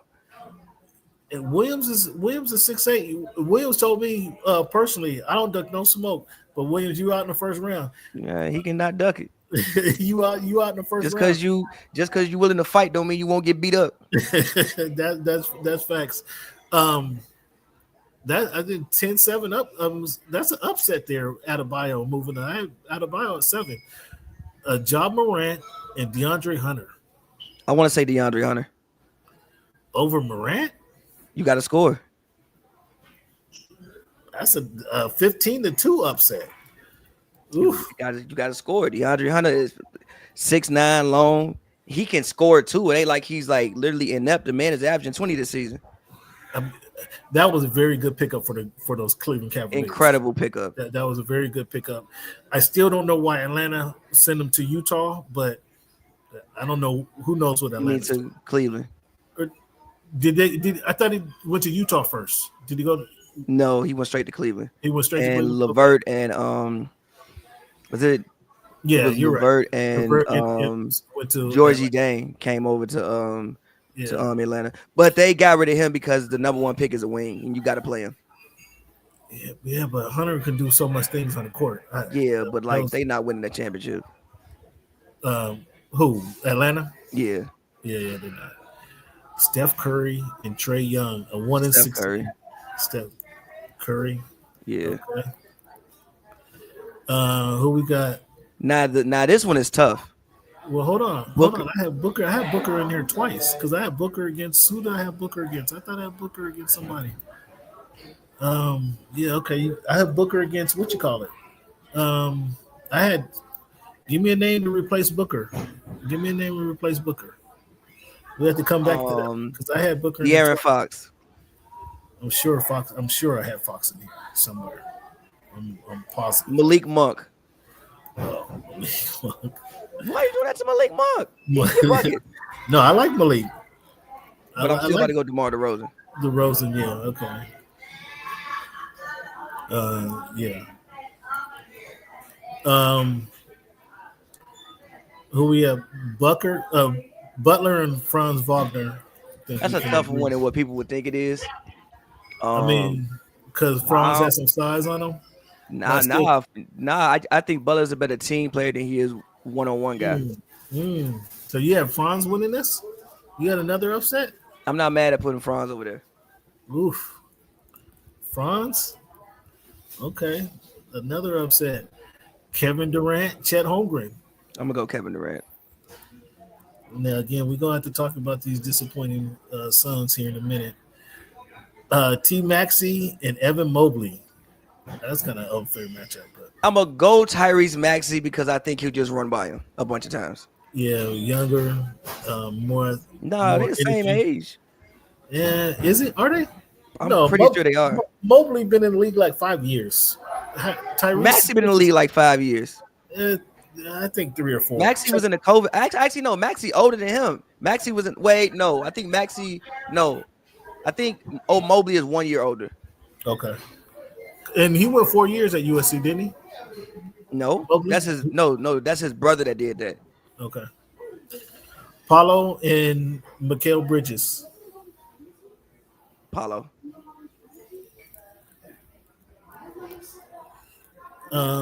Who see? There's De'Aaron Fox versus Desmond Bane. I think Fox was that one. I'm gonna go De'Aaron Fox. Yeah, and then Tatum and Anunoby. That's a tough ass one, but I'm gonna go Jason Tatum. That would be these would be a hell of a matchup to watch, wouldn't it? It would be tough ass one, but again, I'm gonna go Jason Tatum. Giannis and Sabonis. Giannis. That we agree that Giannis will win that one. Jamal Murray, Where we at Jalen right now? Brunson. Because I don't see it on the screen. Okay. Hold on. Let me fix the screen. Thank you. Here we go. Right here. You got it? Yeah. Jamal Murray or Jalen Brunson? Yeah. I think that would be a good one too. It'd be a great one. But Murray's a little bit bigger. That's why I would go Murray. Yeah, that's why I would go Murray. Jamal Murray. Why is Rudy Gobert on here? You just want to do this. Fuck is Rudy Gobert on here? Rudy, he's a 14 seed. Come on, man. Why is Rudy on here? Three times. Why is Rudy on here, man? I'd rather you put Vukovic the fucking yeah, facts. Vucevic on here or some shit, bro. You bogus as hell. Jokic. Come on, man. I thought you would like to have your boy on there. No. Jaren Jackson versus Karl Anthony Towns. That's actually a really good one. Yeah, that would be another great matchup. I think that's a toss-up, but I'm gonna go Cat.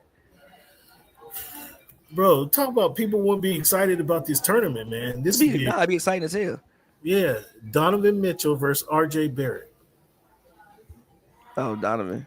I think that still would be. I mean, these are some great matchups, actually. These are some great matchups. Tell me if I'm getting them wrong. You didn't like Rudy on there. Cade Cunningham versus Tyler Hero. Cade. Yeah, I think Cade would do that too. Tyler, something I didn't realize. Tyler's a little douchery. He got some what you call it? JJ Redick in him. He a white boy from Milwaukee. Man, have you been to Milwaukee? Have I been to Milwaukee? I have been to Milwaukee. Actually. To be a white boy in Milwaukee, you might be, I have been to Milwaukee. Might be, hey. No, hold on. What do I do? What I do there? Let me change this. Let me change this banner so we can see a little bit more. Excuse me, fans. Thank you. I'm trying to change the banner. Excuse me, fans. Trying to change. Like where my banner at? Where the overlay? That's what I'm trying to change. Okay, the overlay. Hold on. You get assets. Right, there you go. Okay, appreciate you. Now where we at? We were at Donovan and Tyler Hero. No, we were at no. We had Şengün and Scotty Barnes. Oof, that's a good one. I'm going Şengün. Over Scotty? I'm going Şengün. Over Scotty? So do you guys want to remember I told you Houston was I told you last season Houston I didn't disagree with you. They were a playoff team just on talent alone. Now that they come together, bro, they're second in the West. I didn't disagree with you, and they're gonna lose first round, but it's all love. Oh wow, he said first round. SGA and Miles Bridges. SGA. Man, this kid has turned into something special, ain't he? Yeah. Luka and Julius Randle. In a one-on-one, Julius Randle. Julius Randle, because you think I know one-on-one, bro. I'm not gonna hold you, Julius Randle, bro. Over a one-on-one, Julius Randle. Pat, talk to us about it. You gotta explain this one. Luka got to guard somebody, and Randle, like all Randle do is hoop one-on-one. Ooh, that's why that shit don't work in the playoffs. Ooh. Okay. You said Randle, okay? Randle, bro. Okay. That works. We're gonna leave it there. Pascal Siakam and Russell Westbrook. Siakam. Even Size Russell play hard as fuck. Size gets him that win. Yeah. LeBron James, Zach LaVine. I'm gonna go LeBron James, but it won't be without contest. Actually, it will be without contest because Bron can guard. Okay. And then who we got? CJ and Victor. No, hold on. No. Victor and Kawhi. No, Kawhi and Zion is a great one. If that's the thing. That's where we're at. Kawhi and Zion. Oof. That is a toss up, huh? I'm gonna go Kawhi. Because he's shoot, who's on the court more? Who's on the court more? Literally. Who's on the court more? Which one feels the best that day? That's right. Which one feels the best? What do we got? Victor and Cameron Johnson. Wemby. Wemby?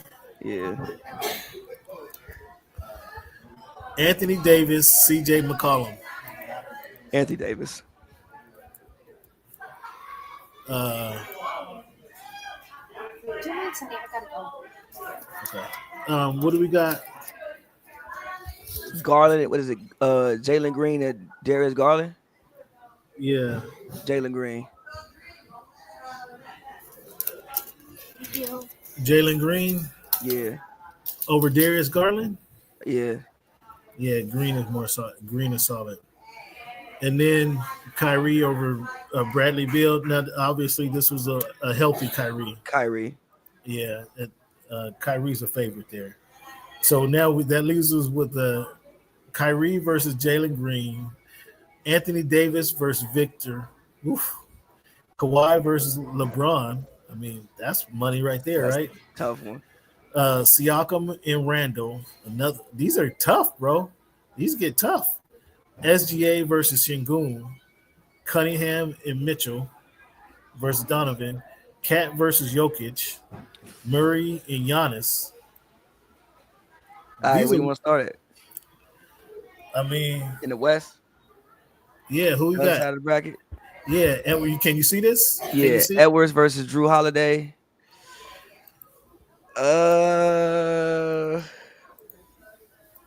Edwards versus Holiday. Edwards is gonna win that one. Yeah, but Drew can really guard, bro. But Yeah, I'm still gonna go Edwards. But Drew he- can really guard. But he's not gonna score like Ant is. Drew can score the ball though. Yeah, but it's when you talk about team basketball. Who you talking about? Randall playing 1-on-1. Yeah. Holiday plays better team defense That's than fair. anything else, right? What? No, Holiday plays great man One-on-one? defense. Lock Yeah. him up? Yeah, but I'm gonna go Ant though. Lillard and Booker. Ooh, that's it. I'm gonna go Book. Yeah, Book might win that one. Oh yeah, Book. Harden versus Jaylen Brown. Brown, I think I'ma the go Harden. size. You gonna go Harden? I'm gonna go Harden. I think Brown will win that with the size. Yeah, but Harden whole career is 1-on-1. Well, that's facts. That's a good point. Adebayo and Hunter. We just talked about both of these guys. I'm gonna go Bam. You like Bam, huh? Yeah. You I'ma like go Bam. Curry and DeRozan. Curry. I'm going DeMar. You going DeMar back in the day? 1-on-1, I'm going DeMar, bro. Ooh, fans, chime in. Where you guys? I'm where are going we I'm messing going up? DeMar, bro. 1-on-1, like literally just we playing 1-on-1, DeMar, bro. Over Steph Curry? Can't run around no screens in 1-on-1. Yeah. There ain't no screens. Ain't no screens. Yeah, you got to come and take it to me. Franz Wagner and Kevin Durant. Kevin Durant.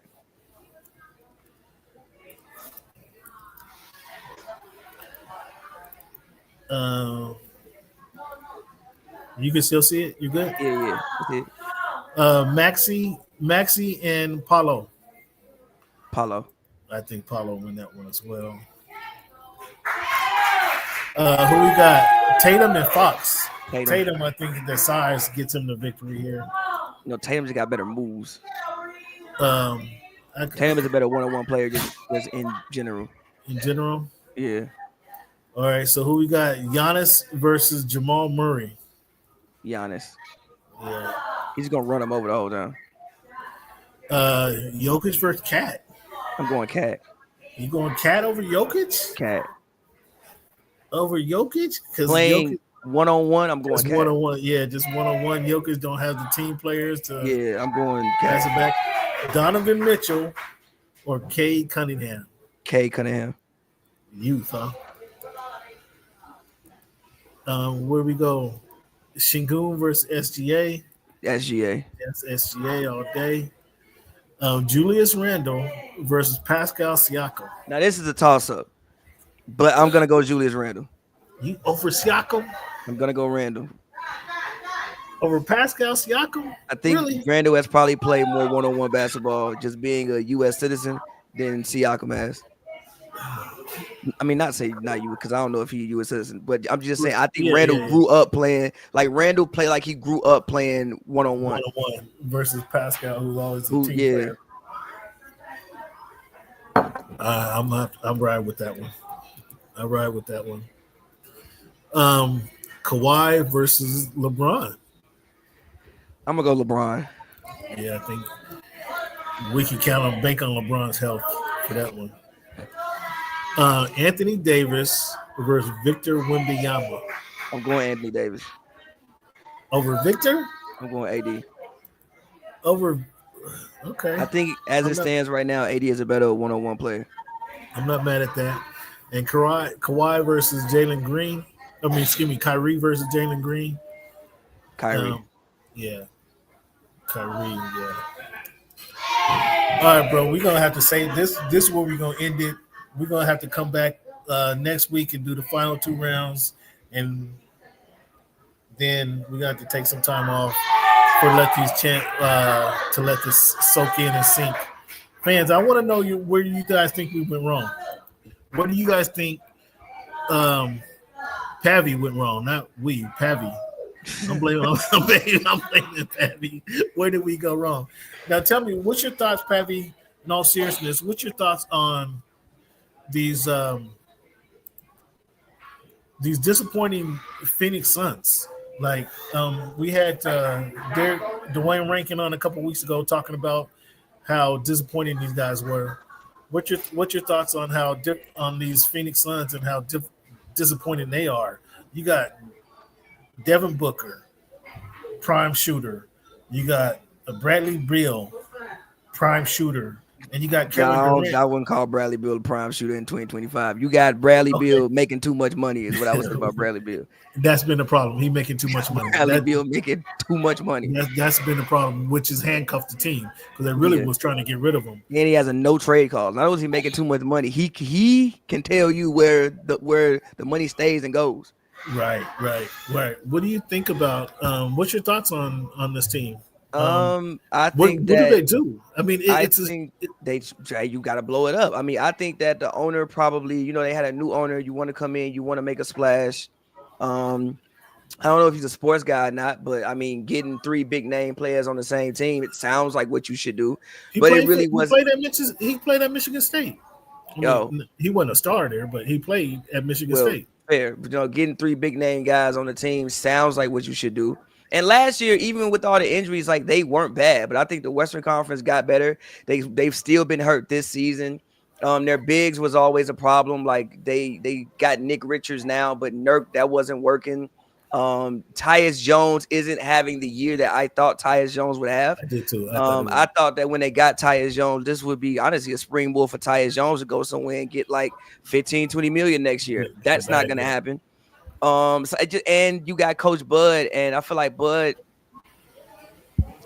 I'm not gonna say Bud isn't an offensive mastermind because I saw what he did with those Hawks teams when they won 60 games, but nobody believed in them. But like those Hawk squads, but he did a few years in a row though. He did that a few years in a row. Yeah, but I think it's easier to coach that team because you had Horford, you had Korver, you had T was on that team, you had Damari, you had like a bunch of a good mix of role playing guys. Right. As like opposed to you got really ISO scorers. Not to say that like now you got ISO scorers. Like most of what KD does, he does in isolation. Most of what Book does it in ISO. So I think coaching that team is different. And they can't guard anybody, which is the main problem. They can't guard no one. KD is probably your best. KD and the rookie Chris Dunn are your best defenders. No, Ryan Dunn. If those are your best defenders, bro, you're not going that far. Is this a blight on Kevin Durant's career? And I say that because hear me out. He didn't, as a leader, as an alpha, KD's not a leader. We understand that. As the alpha, the guy, the man on the team, they didn't win on OKC. He goes to Golden State. They win. He shine. He shows he can play basketball. He shows he's a hooper. That's what that Golden State shows. He can fit in any franchise, right? In any kind of team. Goes to Brooklyn, then ends up in Phoenix, and it doesn't work in Brooklyn. It doesn't work in Phoenix for whatever reason. Obviously, that was that Kyrie situation in Brooklyn where he only played the home games. It was just a kind of a. His toe was on the line. If the toe wasn't on the line, I know if it was a fifth, we'd all be drunk. But if the toe wasn't on the line, they probably win the championship that year. Brooklyn? Yeah. If the toe wasn't on the line, they probably win the championship that year. I mean, the toe was on the line. Yes, there's no doubt about that. But then in Phoenix, you expect, again, Kevin Durant has made it clear he doesn't want to be a leader. He just want to hoop. He just want to take it out on dudes. But then that same attitude permeates. Come on, man. We talking sports, bro. Come on. That same personality or that same mentality permeates the Suns, where you get Bradley Beal, who nobody ever thought Bradley Beal was going to be the game changer. He just is a good shooter, and you expect him to be able to be a great role player because he can shoot and because he can get his back. He was not brought there to be a role player. He wasn't brought there to be your third star. Yeah, but if you're getting paid $60 million, you better be my third star. Okay, you want him to be that, but he wasn't that. You know what I'm saying? That's what you want him to be, but he was never a leader. He was never an alpha in Washington, was he? He just happened to be the best player there on a flailing team. And so, okay, if you guys want to keep me here, sign me. Give me the max money, and I want a no trade clause. I mean, I don't think it has anything to do with like I feel you. I don't think it has anything to do with these guys being you can lead all day, but if the roster isn't constructed right, what am I supposed to do about that? But Pappy, if you got Devin Booker coming off the NBA Finals, you bring in Kevin Garnett, who's a 2-time champion, and then I give you Bradley Beal, like you guys are supposed to make this work. You guys are supposed to like that, though. You guys are NBA players. Like you guys are supposed to make them. I mean, again, the first year they did win basically 50 games. They got ousted in the first round, but they did win basically 50 games. If I'm not mistaken, of the last year they won about 50 games. This year coming back, I think the Western Conference again is just better. It's better. Number one, you have a new coach. Granted, you didn't like Frank. You didn't like what Frank Vogel did. Fine, you bring in Bud. This don't work. I just think that the team isn't constructed very well, and they don't guard anybody, and they don't really have the capabilities to guard anybody. Like I just said, your best defenders are probably Ryan Dunn and Kevin Durant. Ryan Dunn, I rock with Ryan Dunn. He is a rookie. Right. And I think he's a late first round pick at that. So it ain't like the man, and not to say a late first round pick can't come in and make it. Yeah. But if you banking on a late first round pick to be one of your best defenders, I don't think it's gonna be too good for you. And then Kevin Durant. So I just think the roster wasn't constructed with much thought, I think. And now you put yourself in the position where like you don't have no picks because you traded all your picks for Kevin Durant, and you probably have to just get off of Kevin Durant and get off a Book because you can't get off of Beal. So you probably got to get off those two and just start your franchise over, which is unfortunate. So they're not going to get off. And speaking to Dwayne Rankin a couple weeks ago, they're not getting off KD. Or excuse me, they're not getting off Devin Booker. He's the youngest one. I saw a report today that said there is an 80 to 90% chance that the Detroit Pistons land Book this summer. What? Yeah, it came across my timeline today. Wow. They said a Eastern Conference exec thinks it's an 80 to 90% chance. And just looking at what K's doing, I think K's gonna have a coming out party in the playoffs where you're probably gonna be like, "Yo, we got like a future MVP on the squad. Yeah, let's somebody. Get him somebody." So they're gonna get Ivy. They're gonna send Ivy to Phoenix. Probably Ivy. You probably gonna have to send Tobias. I would have to look at the contract situation, but probably Ivy. You might have to send Tobias. I gotta look at the contract situation. That would actually, and I want Ron Holland just because he's a rookie. Well, there you go. That would actually breathe some life and give Phoenix some flexibility because then they're not stuck with these high contracts. If that was to happen, I was thinking KD to Houston, and then they can get their pick from Houston. They can get a couple of their picks from Houston, and then they can get some of that dearth of wealth that Houston got. Houston gonna have to come off a couple of those players. Houston gonna have to come off. I like KD to Houston. I also like KD to Memphis. To Memphis? Yeah, I think Memphis is a team that kind of needs a joke. Need a scoring. I didn't need a joke. You're not feeling what Ja's doing. That team is doing in Memphis. I just think that we looked at Memphis as like one of the up and coming squads, right?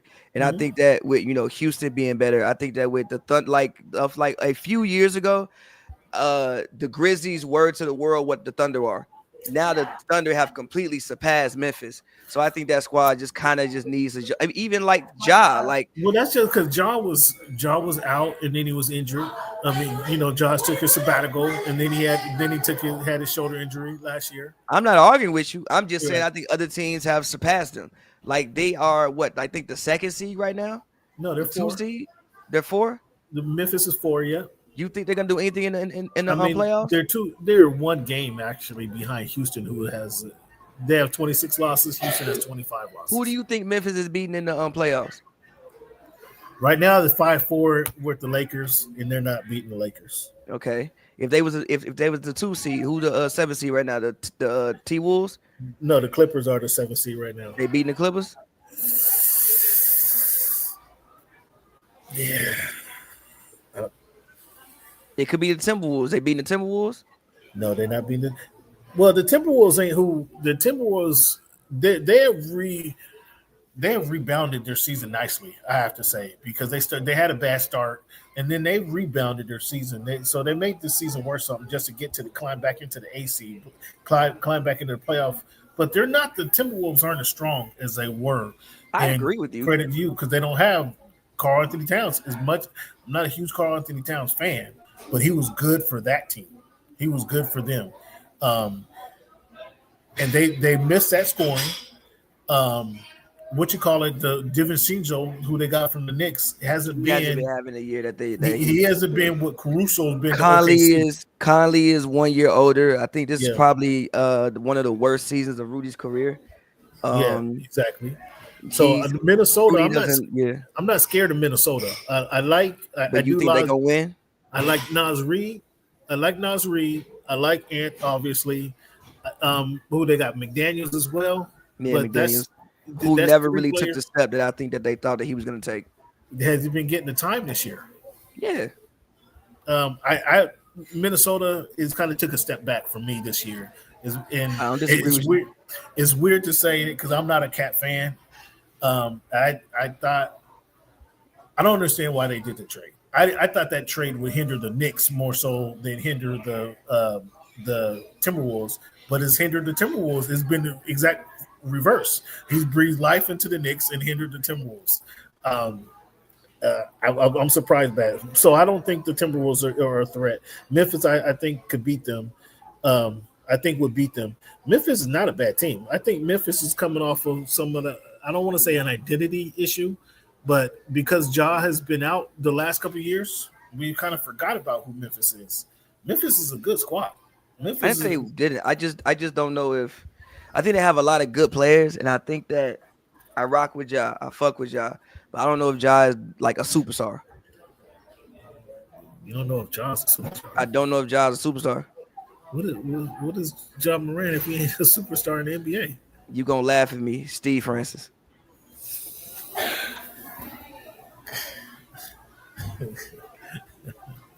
Come on, Pappy. Steve Francis like a full-time All-Star. And that's what Ja Morant is? I don't know. Just a few-time All-Star? Bro, I think a bunch of guards have passed him up in the league. Okay. Cade passed him up. SGA super passed him up. Yeah, flew right by him. Yeah. The 2 years out didn't help him. But I don't know that he's Steve Francis now. Come on, you get carried away with it. You're getting carried away there. Steve Francis was never in the conversation for facing the NBA, was he? Man, the early 2000s, Steve was one of them guys, bro. He was. You still got people from that era that swear by Steve Francis, bro. Jaws passed. He's more than Steve Francis. I get what you're saying, though. I get what you're saying. So those other guys in his sabbatical, while he's away, other guys his game is mature. I grant you that, but I'm not going to downgrade him to Steve Francis. Okay, but I'm just saying, I don't know if they have one of those guys. So, but I'm with you on like the KD, the Houston thing. I think the Houston thing probably, in theory, makes the most sense if you're Houston. Houston or pieces. And they probably have to trade some of them eventually just because they have too many pieces and they got to trade some of them. But I also think Memphis would be a good destination for it. Memphis would not be a bad decision. I don't disagree with that. Memphis would not be a bad situation for him. But go ahead. I think Houston would be better to have more pieces. Fair. I'm fair. I was gonna say Minnesota, but they don't have picks. Yeah, Houston has Phoenix's picks. Phoenix's pick, yeah. And Jabari Smith. When's the last time you heard of him? Heard from him? I mean, he broke his hand, but he's back now. Cam Whitmore. Like, yeah. You can give him up. I personally asked for Şengün, but I don't know that you're gonna get him. You're not getting Şengün. You're not getting Şengün, and you're not getting Amen from me. Anybody else? We can have a conversation. Jalen Green, you gonna give up Jalen Green for? We can have a conversation. Jalen Green and Whitmore for KD. You like that? Yeah, actually. And again, I mean, I might even ask for Tyree Eason. And with that, you get a pick, and then you can replenish that roster with role players. If I'm Phoenix, you follow what I'm saying? I'm not mad at that. That's why I think Phoenix would work. But Memphis, or excuse me, that's why I thought Houston would work too. Memphis, I wouldn't consider that. I didn't think they were that. They have some growing to do. But what are you going to get from Memphis? You're going to get Jalen Wells, Gigi Jackson. That doesn't equal out. You're not going to get Jaren Jackson. You give up Desmond. Well, I guess if I'm getting KD back, Desmond. I see you. What?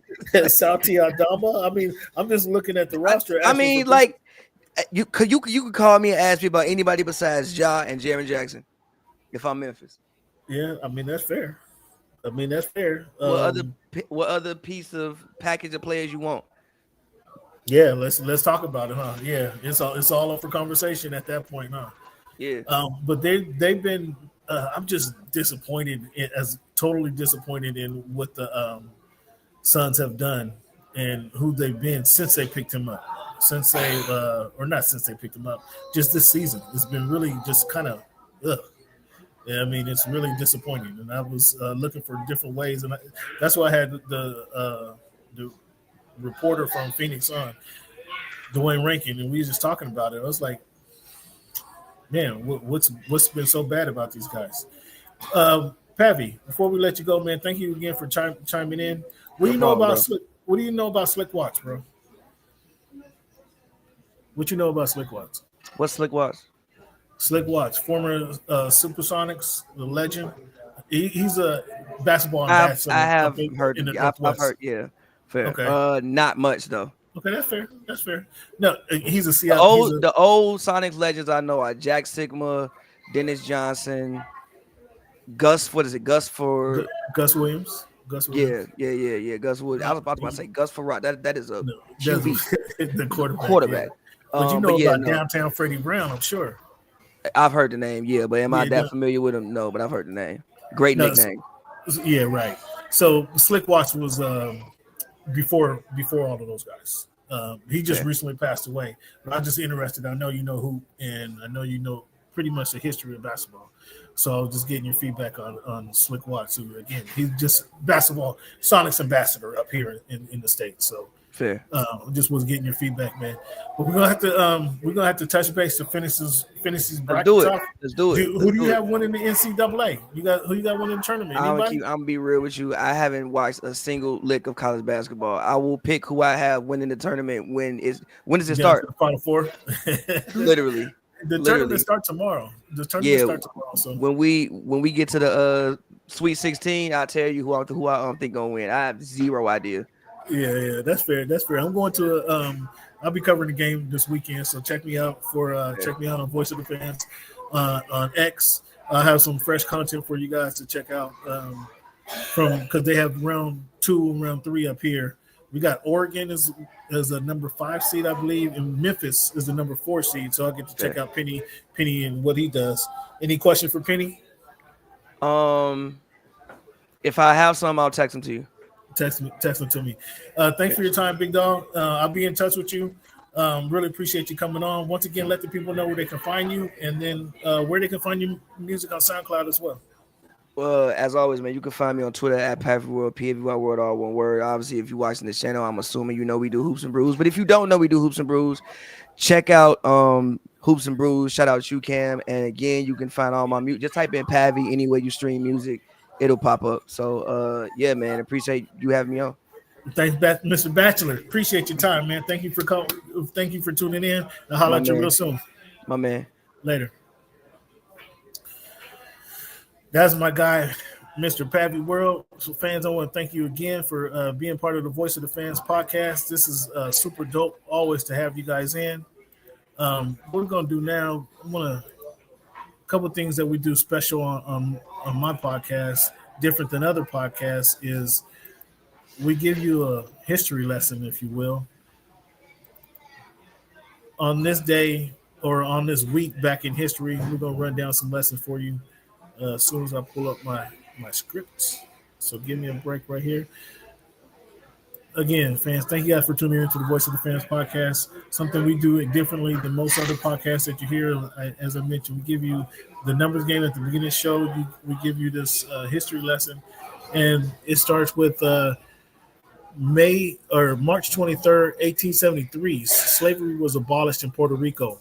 The act required slaves to continue working for another 3 years, though, but it was abolished in 1873 in Puerto Rico. March 23rd, 1916, often cited as the father of the Black Bride, Jamaican-born Marcus Mosiah Garvey arrived in America. March 18th, 1933, Unita Blackwell, the first Black woman mayor elected in Mississippi, was born. On March 21, 1960, police in Sharpeville, South Africa, near Johannesburg, fired on Black South African protesters, killing 72 and injuring more than 200 in 2 days of violence in South Africa near Johannesburg. On March 18, 1972, the USS Jesse L. Brown was the first U.S. naval ship to be named after an African-American naval officer is launched. March 22nd, 2002, Halle Berry won the Academy Award for her performance in Monster Ball, making her the first Black woman to win the Best Actress Award. March 18th, 1973, Pittsburgh Pirates right fielder Roberto Clemente was elected into Baseball Hall of Fame 11 weeks after his death on a plane crash. He was doing some charity work, in fact, during that plane crash. March 18, 1942, two Black players, Jackie Robinson and Nate Moreland, requested a tryout with the Chicago White Sox and allowed to work out. March 18, 1968, Wilt, listen to the stat line from Wilt Chamberlain, dropped 53 points, 32 rebounds, 14 assists, 24 blocks, 11 steals in a 158 to 128 win against the Los Angeles Lakers. March 19, 1991, NFL owners strip Phoenix of the 1993 Super Bowl because Arizona does not recognize the federal holiday Martin Luther King Day. March 19, 1995, Michael Jordan sets the sports world on fire with two words, "I'm back," as he came back from retirement sporting the number 45. March 20th, 1980, Defending Mike Tyson defends his championship against Tony Tubbs with a TKO in the second round in the Tokyo Dome as a undisputed heavyweight champion.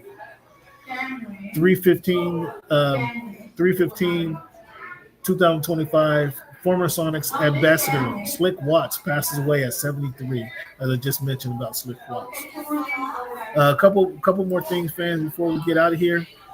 Alex Ovechkin is now only 8 goals away from surpassing Wayne Gretzky's all-time goal record at 894. He's 8 goals away. This is a record that some people just never thought it would get past. Sebastian Fundora fights this weekend, March 22nd, on Prime Video in Vegas.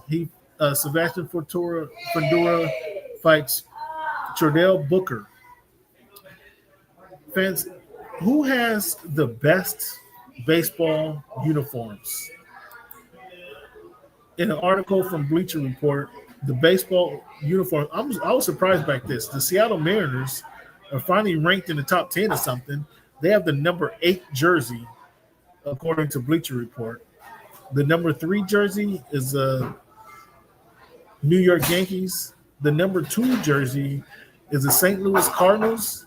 The number 1 jersey in all of baseball, according to Bleacher Report, is previous Oakland A's, now they're Sacramento A's, or soon to be Las Vegas A's, has a number 1 jersey in all of baseball, according to Bleacher Report. Once again, fans, I want to thank you guys for tuning in to the Voice of the Fans podcast. This is your man, Cam.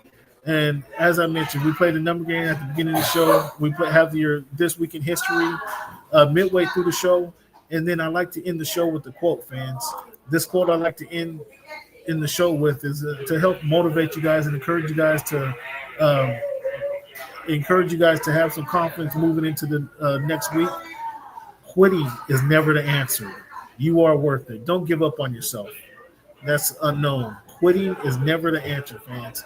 Keep working and plugging away at whatever you got going. You are worth it. Don't give up on yourself. Don't give up on your dreams. Don't give up on your hopes. Keep working towards it. It's never a good thing to quit. So that's to help just give you guys some confidence throughout the week. I want to thank you again for your time. Thank you again for your time. This is your man, Cam. You can always find my work, my content. Of course, I am covering the NCAAs up here in Seattle this weekend. So be sure to check out my content at voiceofthefans.org or Voice of the Fans on Twitter, or What's Good in Sports on Twitter, actually. You can find my content there as well. Thank you guys for your time. Hope to hear from you soon. And as always, fans, thank you for making our voice your choice.